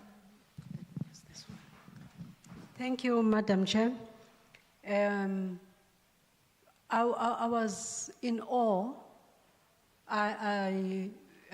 We visited. I need that. Oh, okay. We visited Zimbabwe. My husband has relatives in Zimbabwe, although they are originally from the Eastern Cape. So Umalume, who is Umalume to my husband, is practicing, or when before he transitioned, he practiced this. He gave a cow to a family so that they can survive. And you see, Inkomi in Beka, to me, it was something of the past that was happening then. But when we visited Zimbabwe, and Umalume would tell us, okay, I want to visit the family because I have a cow there. So I want to see whether the family is living well, and so on and so on. So it just brought some feeling in me that sisenga babantu, and if we can continue that practice, we will build a better society. These days, I will sound like I'm praising my family. My mother was a nurse, and when she retired, she opened a training school for dressmakers. So that, because not that she had got any training, formal training as a dressmaker, but that one she got from her mother and her grandmother. And because she liked to sew, she opened this to train other people from the village where I come from and the surrounding villages in Alice, that is my hometown. So they would, she taught them how to sew so that they can sell whatever items they have sewed. They would do beadwork, they would do sew traditional attire or table mats and so on. That is a way of inkomo in Sengubeka, because those people would acquire some skills. And after she passed, the school continued. Somebody else continued teaching them how to sew. We as academics can also do that. Before I came to UNISA, I was a school teacher, I admired one of my colleagues. He was from Lien, is it Lienye or Li? But he's from Venda. He identified some students, and we didn't know about it because you don't have to brag about it. We didn't know about it. He identified some students where he saw that, okay, he doesn't have shoes, he doesn't have a jersey, he doesn't have a uniform, he can't pay school fees. And he paid school fees for those. He would buy uniform for those, and so on. Those school children would just feel comfortable, like others at school. We are now at university. We can identify students from undergrad to honors and so on. From undergrad, you identify students because some students would come to you. Though UNISA is a distance university institution, some students would still come to you, and you would see, even if they don't say it themselves. And then you see there is a gap. This student doesn't have food sometimes. Sometimes she would come to say, Ma, can you please provide, I'm hungry. And then you can adopt him. You can send him 5 rand. You can encourage him to proceed to honors. Invite him to apply for postgrad assistant at UNISA. And the student can progress from there. Because if he is a postgrad student, he will earn some money, he will still be furthering his education, and so on. There are other, Let me pause there. I have many examples. Okay. Thank you, Dr. Nakele. Are there researchers in here who may want to add to what Dr. Nakele have said? Where is our roving mic? We have Dr. Mnyakani over there. But other proverbs actually negate what you are saying. That's Ubuntu. It is quite okay, and it is very empowering. What about if you buy them a uniform, you buy them exercises, you provide the material, and then when your children grow up, the very same people, they don't have to do that actually, but they have an influence upon to see that they suppress your children, because some of the proverbs say might actually say so, or some of the social practices. You do all these things to them, and then you encourage them to go to school, and also plagiarism also plays part in that aspect. And then by influence. What do you say about that kind of situation? Dr. Mnyakani?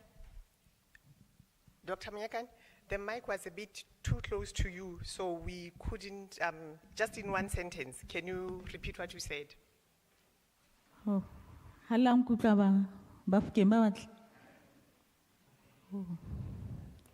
I'm saying sometimes it goes the opposite way. Somebody has good intentions. You do provide welfare to the people. Let us take teachers who have actually been doing that for a long time.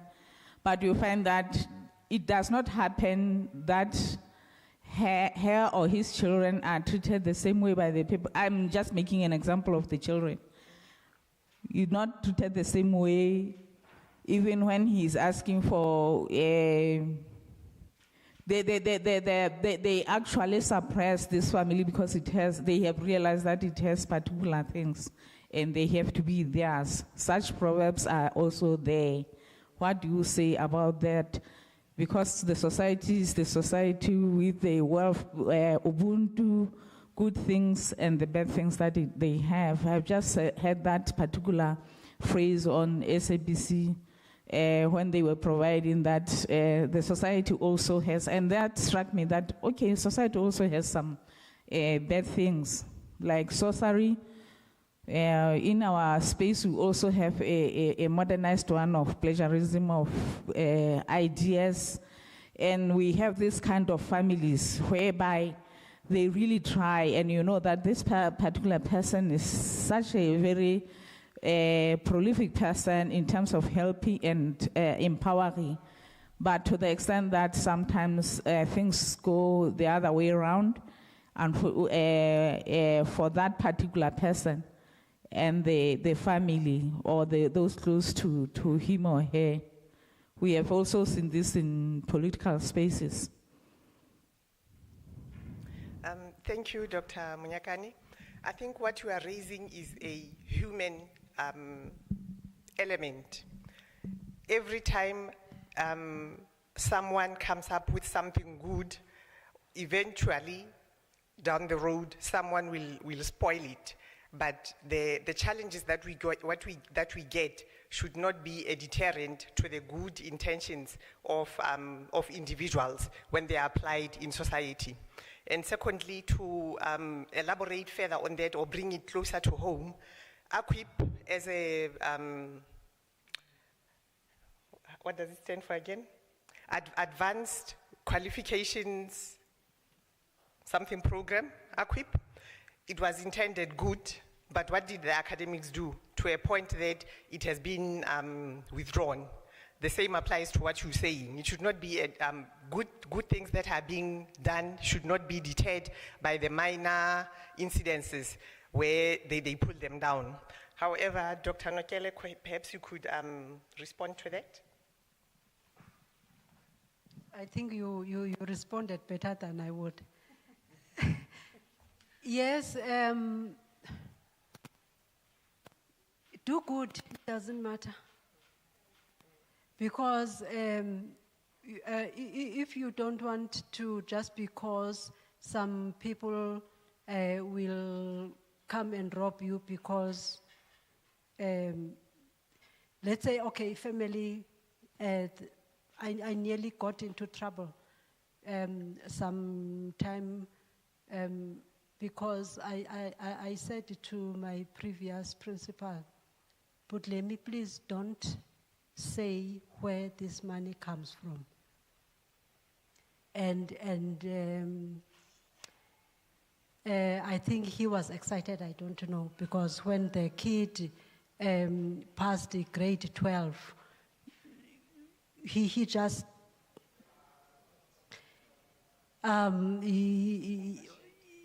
you see, and I got in trouble.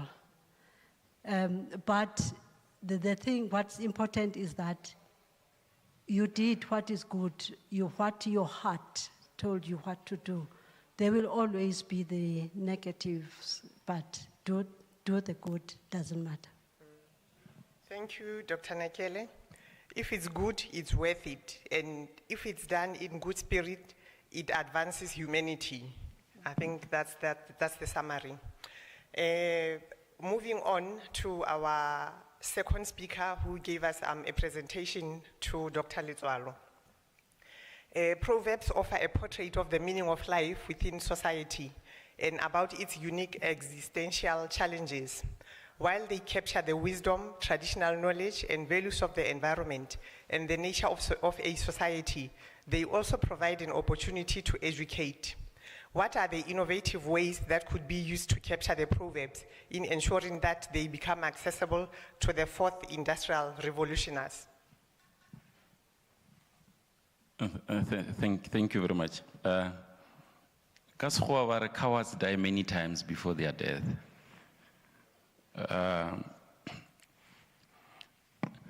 I think it's very important that as the theme of the conference goes, development, promotion, and preservation of our languages.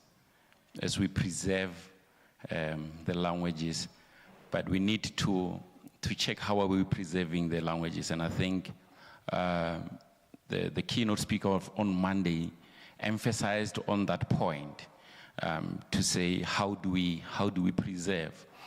We are living in an era of digitization, digitalization. We're in an era of fourth industrial revolution. So, re ka se tswele pele go nyaka go boloka dilo tša rena ka ra sešeo sela sa go bopiwa sa go agiwa go na le mekgwa e meswa e ile gona e le re ka e šomiša gore re kgone go boloka polelo ya gabo rena re kgone go boloka diema tše. So there are quite a number of innovative ways that we can use to preserve and disseminate the proverbs, particularly to young people, because, as I said, and we rely more on the older generation for the wisdom and the tradition to be passed on. But it does not matter in what vehicle do we pass the tradition. The most important thing is if we get to that point. So I mentioned that we have emojis. We coined a term and said, and we have social media filters. So what has happened is that we used the social media filters applications, incorporated emojis, so that the emojis can translate into proverbs.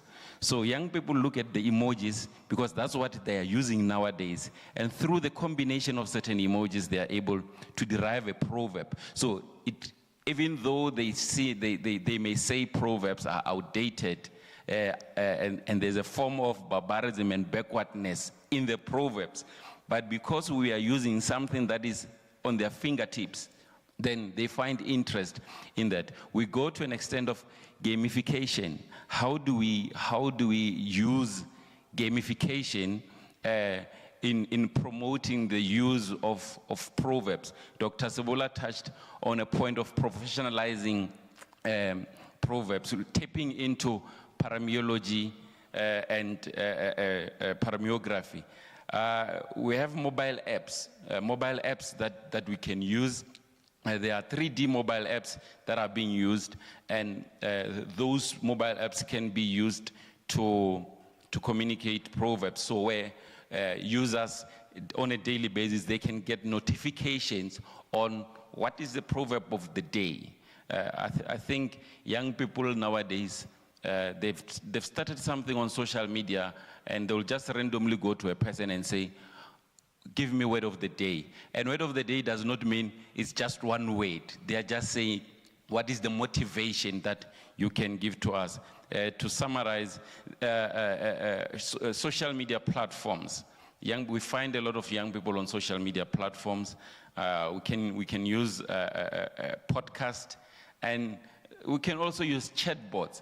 And I'm not just hypothesizing, because some of these things, the multilingual proverbs dictionary is already implementing them. So we have social media filters that are used where a series of emoji comes, it gives you a countdown where you can guess a proverb based on emoji, and then it provides the answer. So it's more of a game, but it assists you to do that. And lastly, organizing some online challenges and competitions where participants can share their interpretation and application of proverbs. And we did that when we were launching the proverbs. So during the launch of the proverb dictionary, there was a competition where people were required to share the interpretation of proverbs just based on the emojis that they see. Thank you. Thank you, Dr. Alzalo. You are a fourth industrial revolutioner.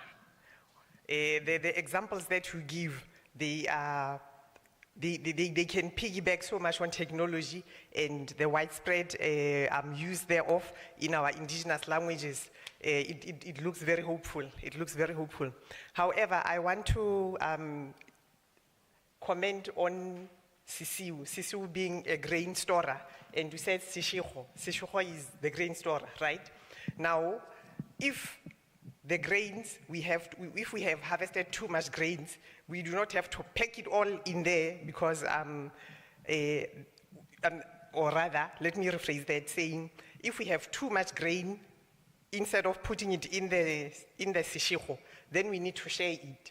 That way we can apply it to the ideas, whatever it is that you are sharing with us. We need to take it home, take it to our offices, and come up with technological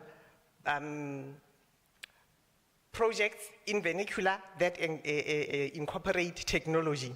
When you were saying the word of the day, the speakers from Monday to today, they were saying that our languages or our culture, they are in danger of dying.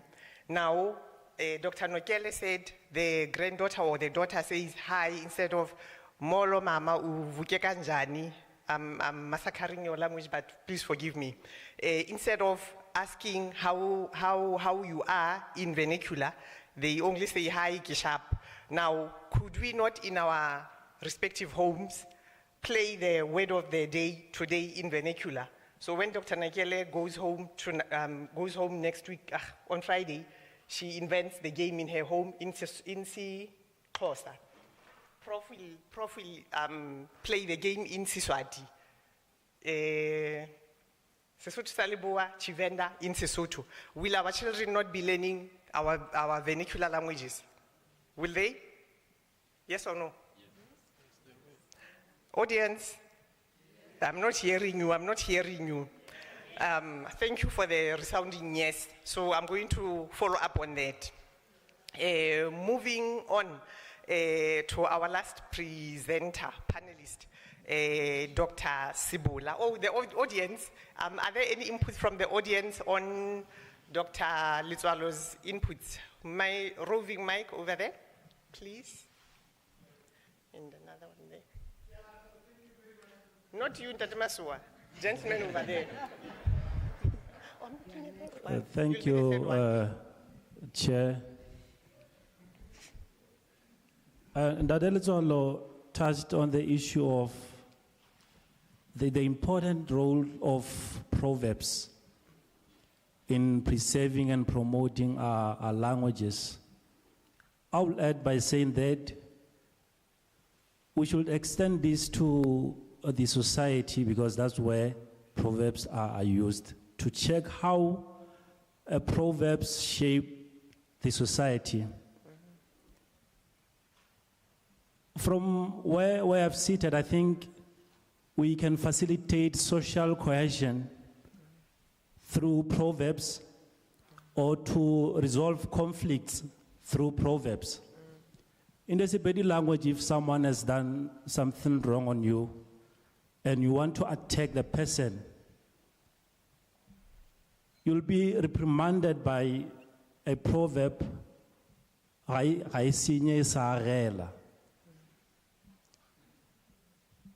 so by default, a proverb makes your heart to calm, so that you don't attack the second person. Hence, I'm touching on the issue of social cohesion and conflict resolution. Thank you. Thank you for the input, Dr. Shoba. The gentleman at the back with the katiba on. I'm teaching you Sesotho by fire, by force. Tobela. Na ke na chipapo wa magato. Ga botse a se putisho ke nyaka go e bolela mo ke comment. Ke gopola hore lesolo le la lena ngaka Letswalo ke lesolo le botse kudu. Ke ntse ke nagana gore ke mekgwa e mefeng e le hore e ka shumishwa go tšea lesolo le la le isha bathong. kudu go bana ba bannyane gobane rena re gotse re godisha ke bagekolo pele re robala re tla ba sebešong ba re botša dika le dithai le diema se be ke gopola gore ga jwale le ka go šomiša mokgwa wa go swana le karata tša go gadima flashcards mo e le goreng mo go tšona le leka go tšweletša tšona diema tše ke gopola gore ge rena re gola ba re botša dithai ka nako e be re ka no ba re sa di kwešiše eupša ge re gola re kgona go kwešiša boleng bja tšona go leka go rotloetša bana gore ba rate polelo ya bona ya Sepedi le ka šomiša le mekgwa ene ya tšona dikarata tše tša go gadima go tšweletša dika le dithai le diema ke maikutlo a ka ke gopolang gore nka tšweletša leselong le la lena ge le gare le kwalakwatša diema tše le dika motho mongwe le go etela dithai le kgone go kwešiša le go di hlola leswa le lebeletše gore di gata ka mošito o tee le matšatši a selehono ke a leboga Ra leboa. The flashcard, Dr. Letswalo. Thank you very much. I think your comment makes you to appear as if you are part of the project, because we have done that. I think what we need to do is to find a method of dissemination, because we would usually have one of the projects that we have is a multilingual spelling bee competition, where learners will then get participation packs. And in the participation packs, we then provide some of the resources that other projects have produced. And one of the resources that we have been disseminating is the booklet of the multilingual proverbs dictionary. The flashcards that we have developed, we only shared them during the launch of the project. But thank you for that. As we visit schools, as we engage with the learners, as we engage with the communities, that is something that we will continue to do. And it also goes into gamification part, because it's more of a game, but then a manual one. But we'll also then convert it to be digital. I just hope that the team does not crucify me after this, because I'm then adding more work on what they need to do. Thanks. You are protected, Dr. Letswalo. They will not kill you. This is the project growing and going forward. So it is supported. They shall not kill you. Dr. You? Yeah, it's fine. You can call me Professor Maswa. It's fine. Thank you very much, colleagues.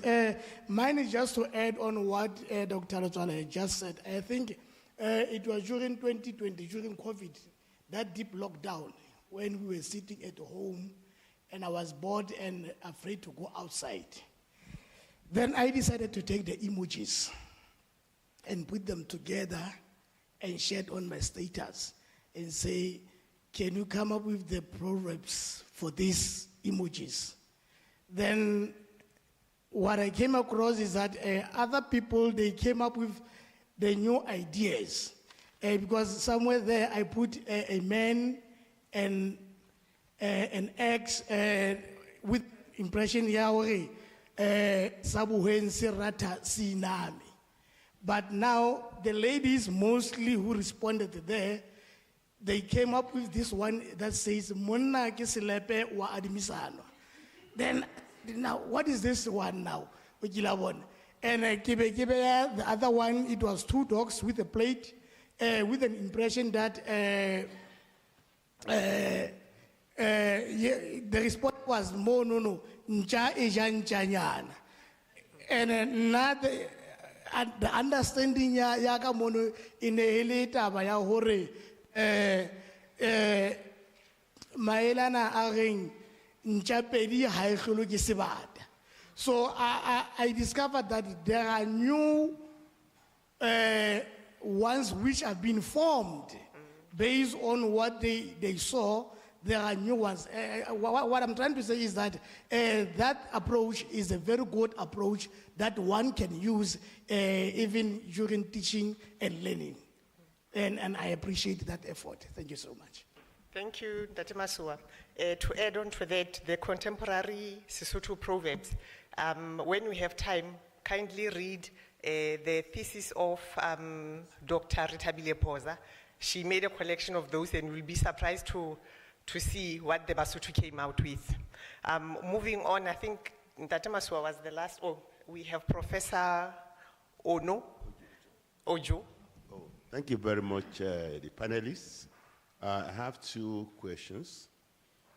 One of the speakers mentioned about the need for harmonization of the orthographics, language orthography across Africa. Is there an African level authority or a body who can do that, or is there anything going on within our own terrain on that now? Secondly, it appears we have been working a lot in silos with regards to our languages. It's only when we read articles that we see, oh, something's happening at UNIS, something happening in Limpopo and everything. Dr. Lesualo, if I'm not adding more to your burden, will your school spearhead building a directory, a repository of whatever project or activity going on with regards to the various language development initiatives in the various institutions or other bodies, NGO or anything like that? Is that a possibility? Thank you.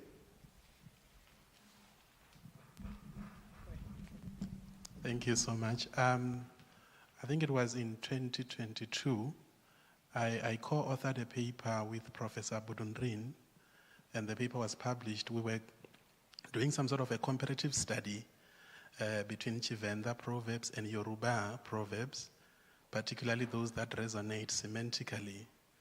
And I think when we were busy with that project, that was when I actually realized that, you know, beyond our local, I might call them ethnic exceptionalisms, this conversation can actually be extended to the entire continent, where that's why I keep on just reiterating the issue of harmonization, because the very same proverbs that we had in Chivenda could be found in Yoruba, and that was how the paper came out to be. So I am thinking with that possibility, a body can be established that can oversee that. That's why I cited an example of CASAS in UCT that is overseeing, or at least is working towards a harmonized orthographies, you know, on the languages that are spoken on this part of the continent.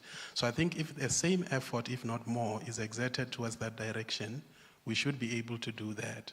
So I think that also relates to the whole idea of establishing some sort of a specialization, a field, you know, where we deal with the science of proverbs. And I might just have to wait for the question, because I feel like my response is now going in that direction. So, but I appreciate that input. And I think that's why Dr. Letalo handed it over to me. Okay. Thank you. Thank you. So the question that is posed to you, Dr. Sibola, is that much research have been conducted from the inception of proverbs to the current times. UNISA has taken a bold step to develop the multilingual proverbs dictionary in responding to the demands of one of the 10 catalytic niche areas. Looking into the glass ball, what research prospects are there for the current and future researchers in African indigenous languages? There's currently a conversation about the Africanization of the South African University. And by that, people are talking about, you know, how then do we legitimize what is known as indigenous knowledge? You know a lot about indigenous knowledge systems. But people are saying, but how do we bring that into the academic context and legitimize that kind of knowledge? I heard someone speaking about when they were growing up, they would sit around,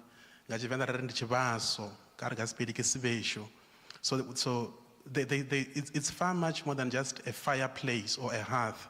It is a place in which we would sit, and we would sit in a secular form, and a person who happens to be a custodian of knowledge would then share, whether it be folk tales, or it would be riddles, or any other form of knowledge transmission that they had in heart at that time. So you then look at the fireplace not just as a place where we cook or boil water or roast mealies. It becomes a platform of knowledge production, knowledge transmission, and even preservation. So I'm thinking, is there a possibility then of theorizing the fireplace in our indigenous contexts? That is where now we are required, I think, just beyond the conversation about the Africanization of knowledge, to consider the whole issue of indigenization. In other words, if I hear an elderly lady in Chivenda saying, "No wayanga idian pasi," or if I'm to force it into Sepedi, I would say, "No hayaka ibeta godimo le fase," or in Xitsonga, "Nyoka ya mina iba baring."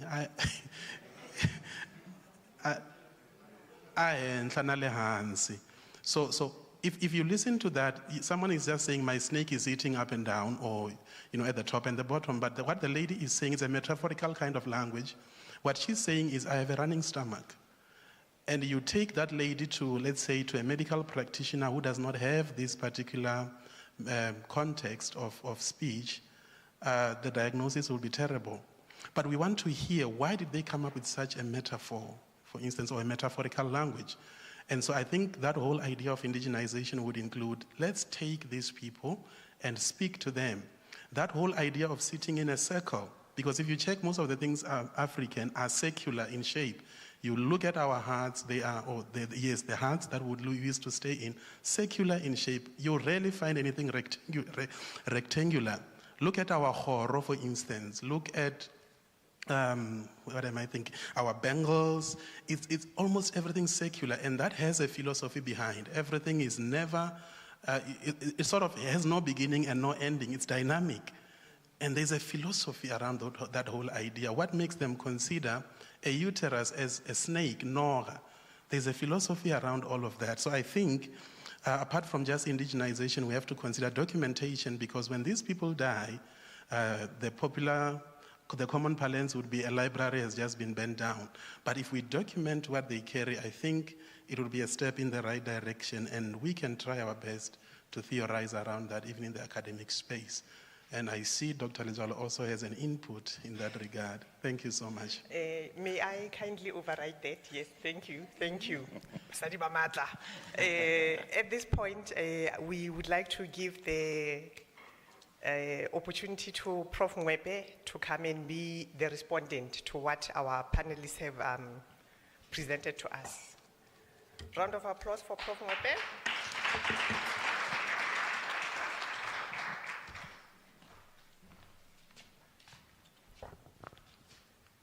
Thobela Dimachiare Potani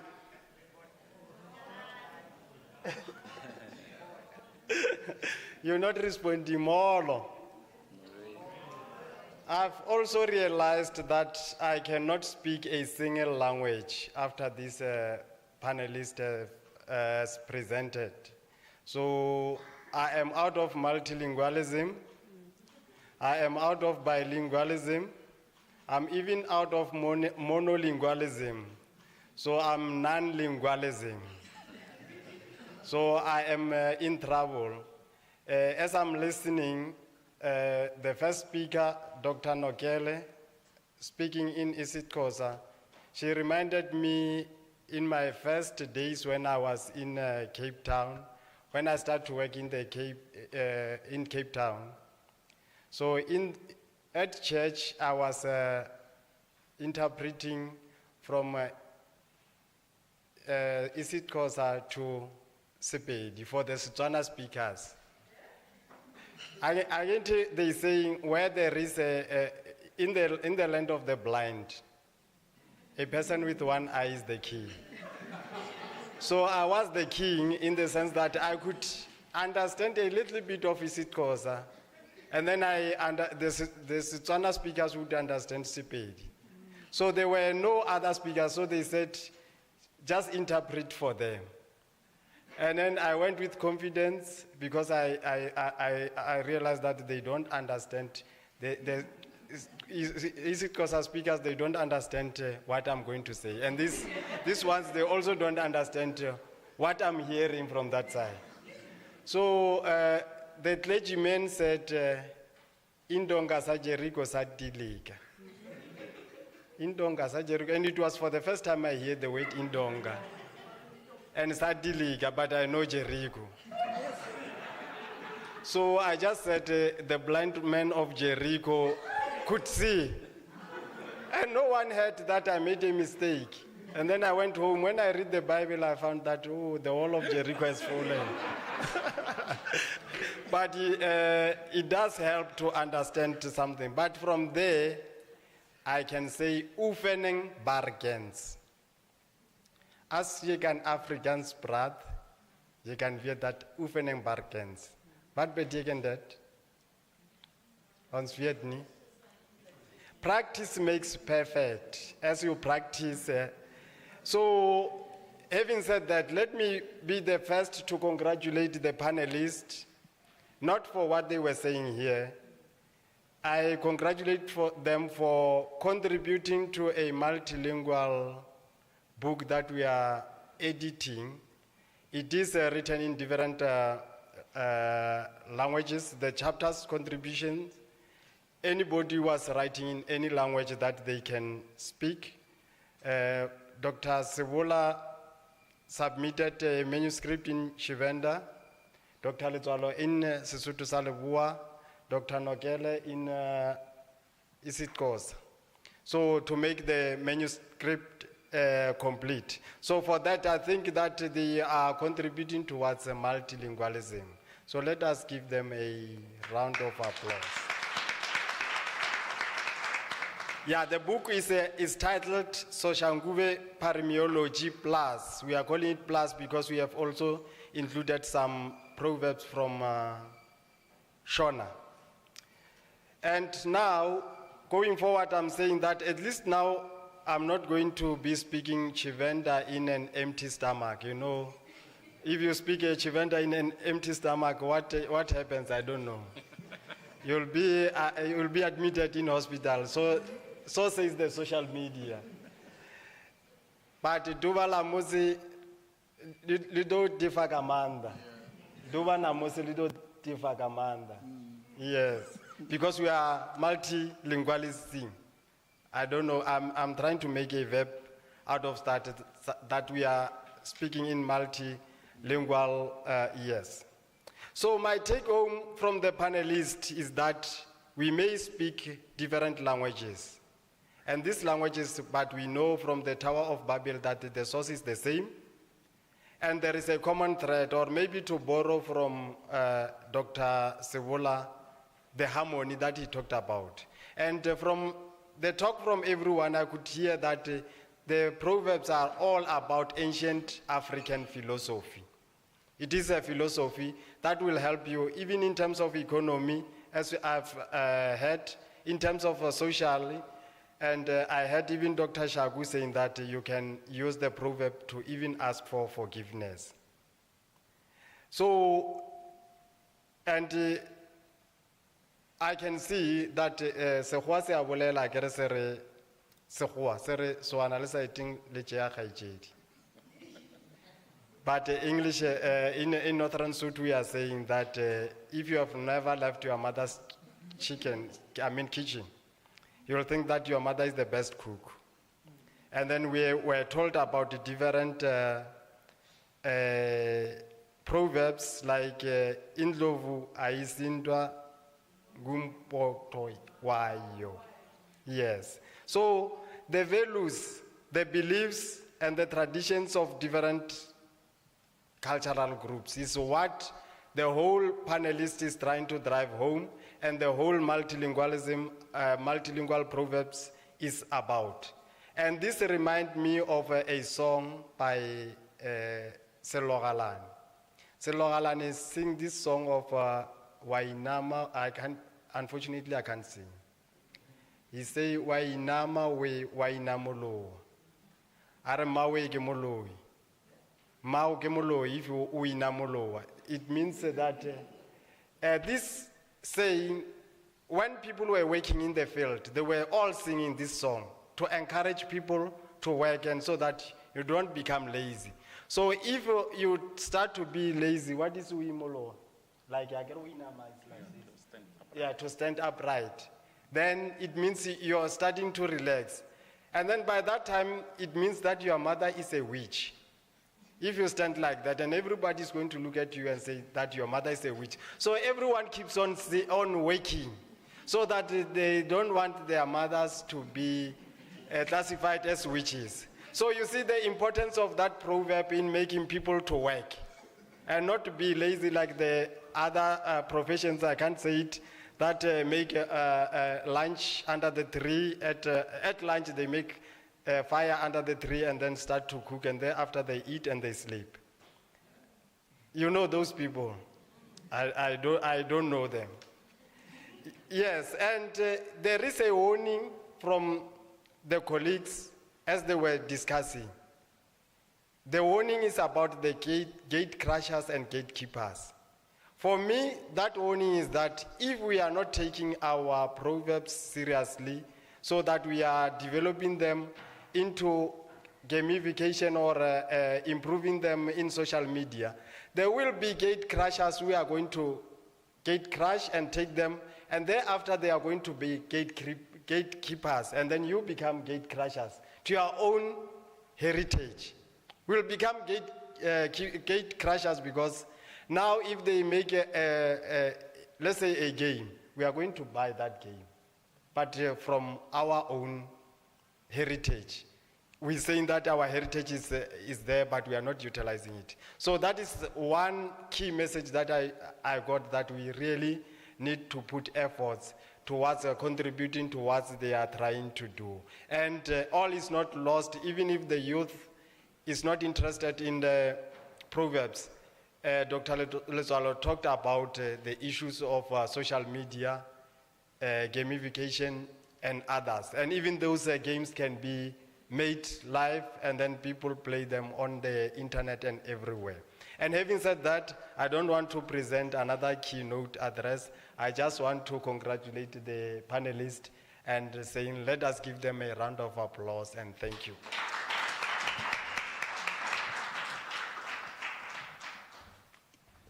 Thank you very much, Prof. Mwepe, for those closing remarks. Colleagues and ladies and gentlemen, before we go for tea, just a plea that we still have 3 sessions left before we end the business of the day. So it is just an appeal that we do support presenters.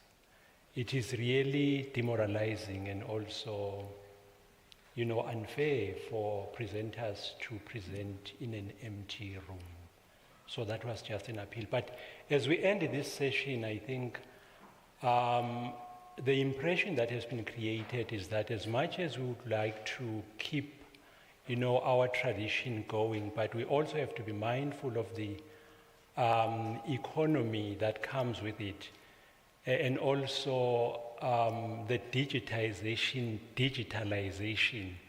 in the process. But actually it takes me to what we know in our tradition, that if you meet somebody that you do not know, you greet that person and you start a conversation that would last even for 10 minutes to a person that you do not even know.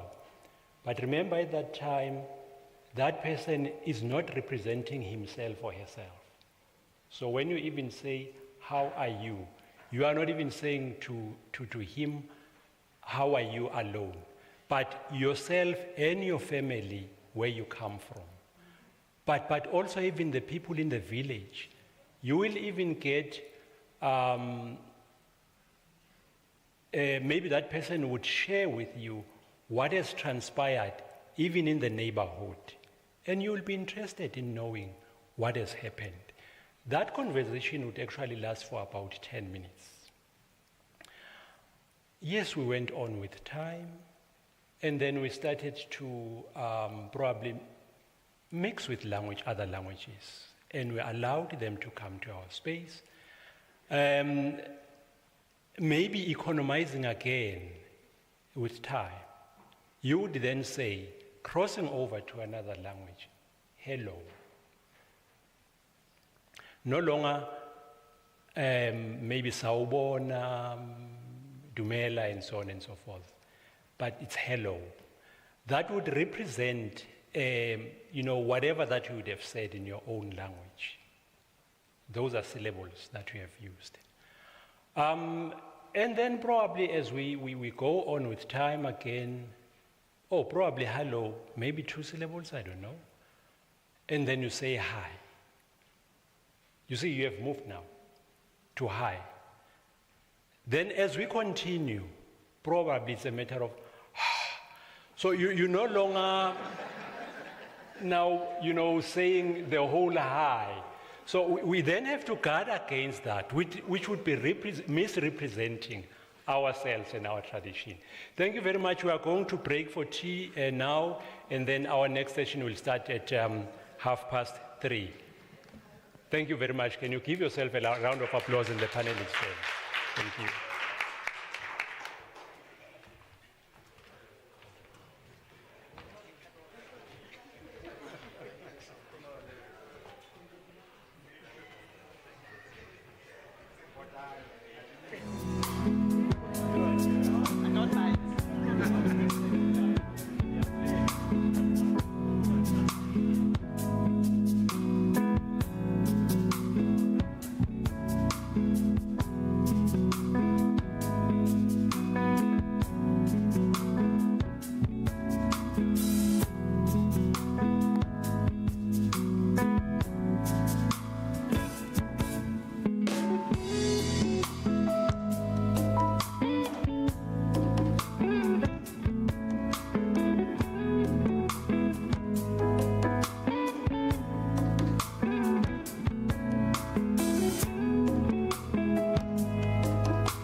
just for confirmation,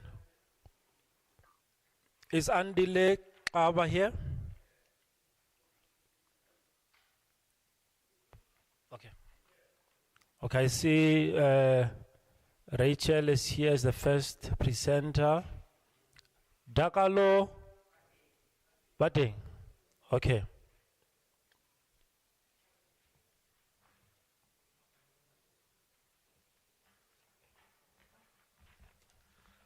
So I will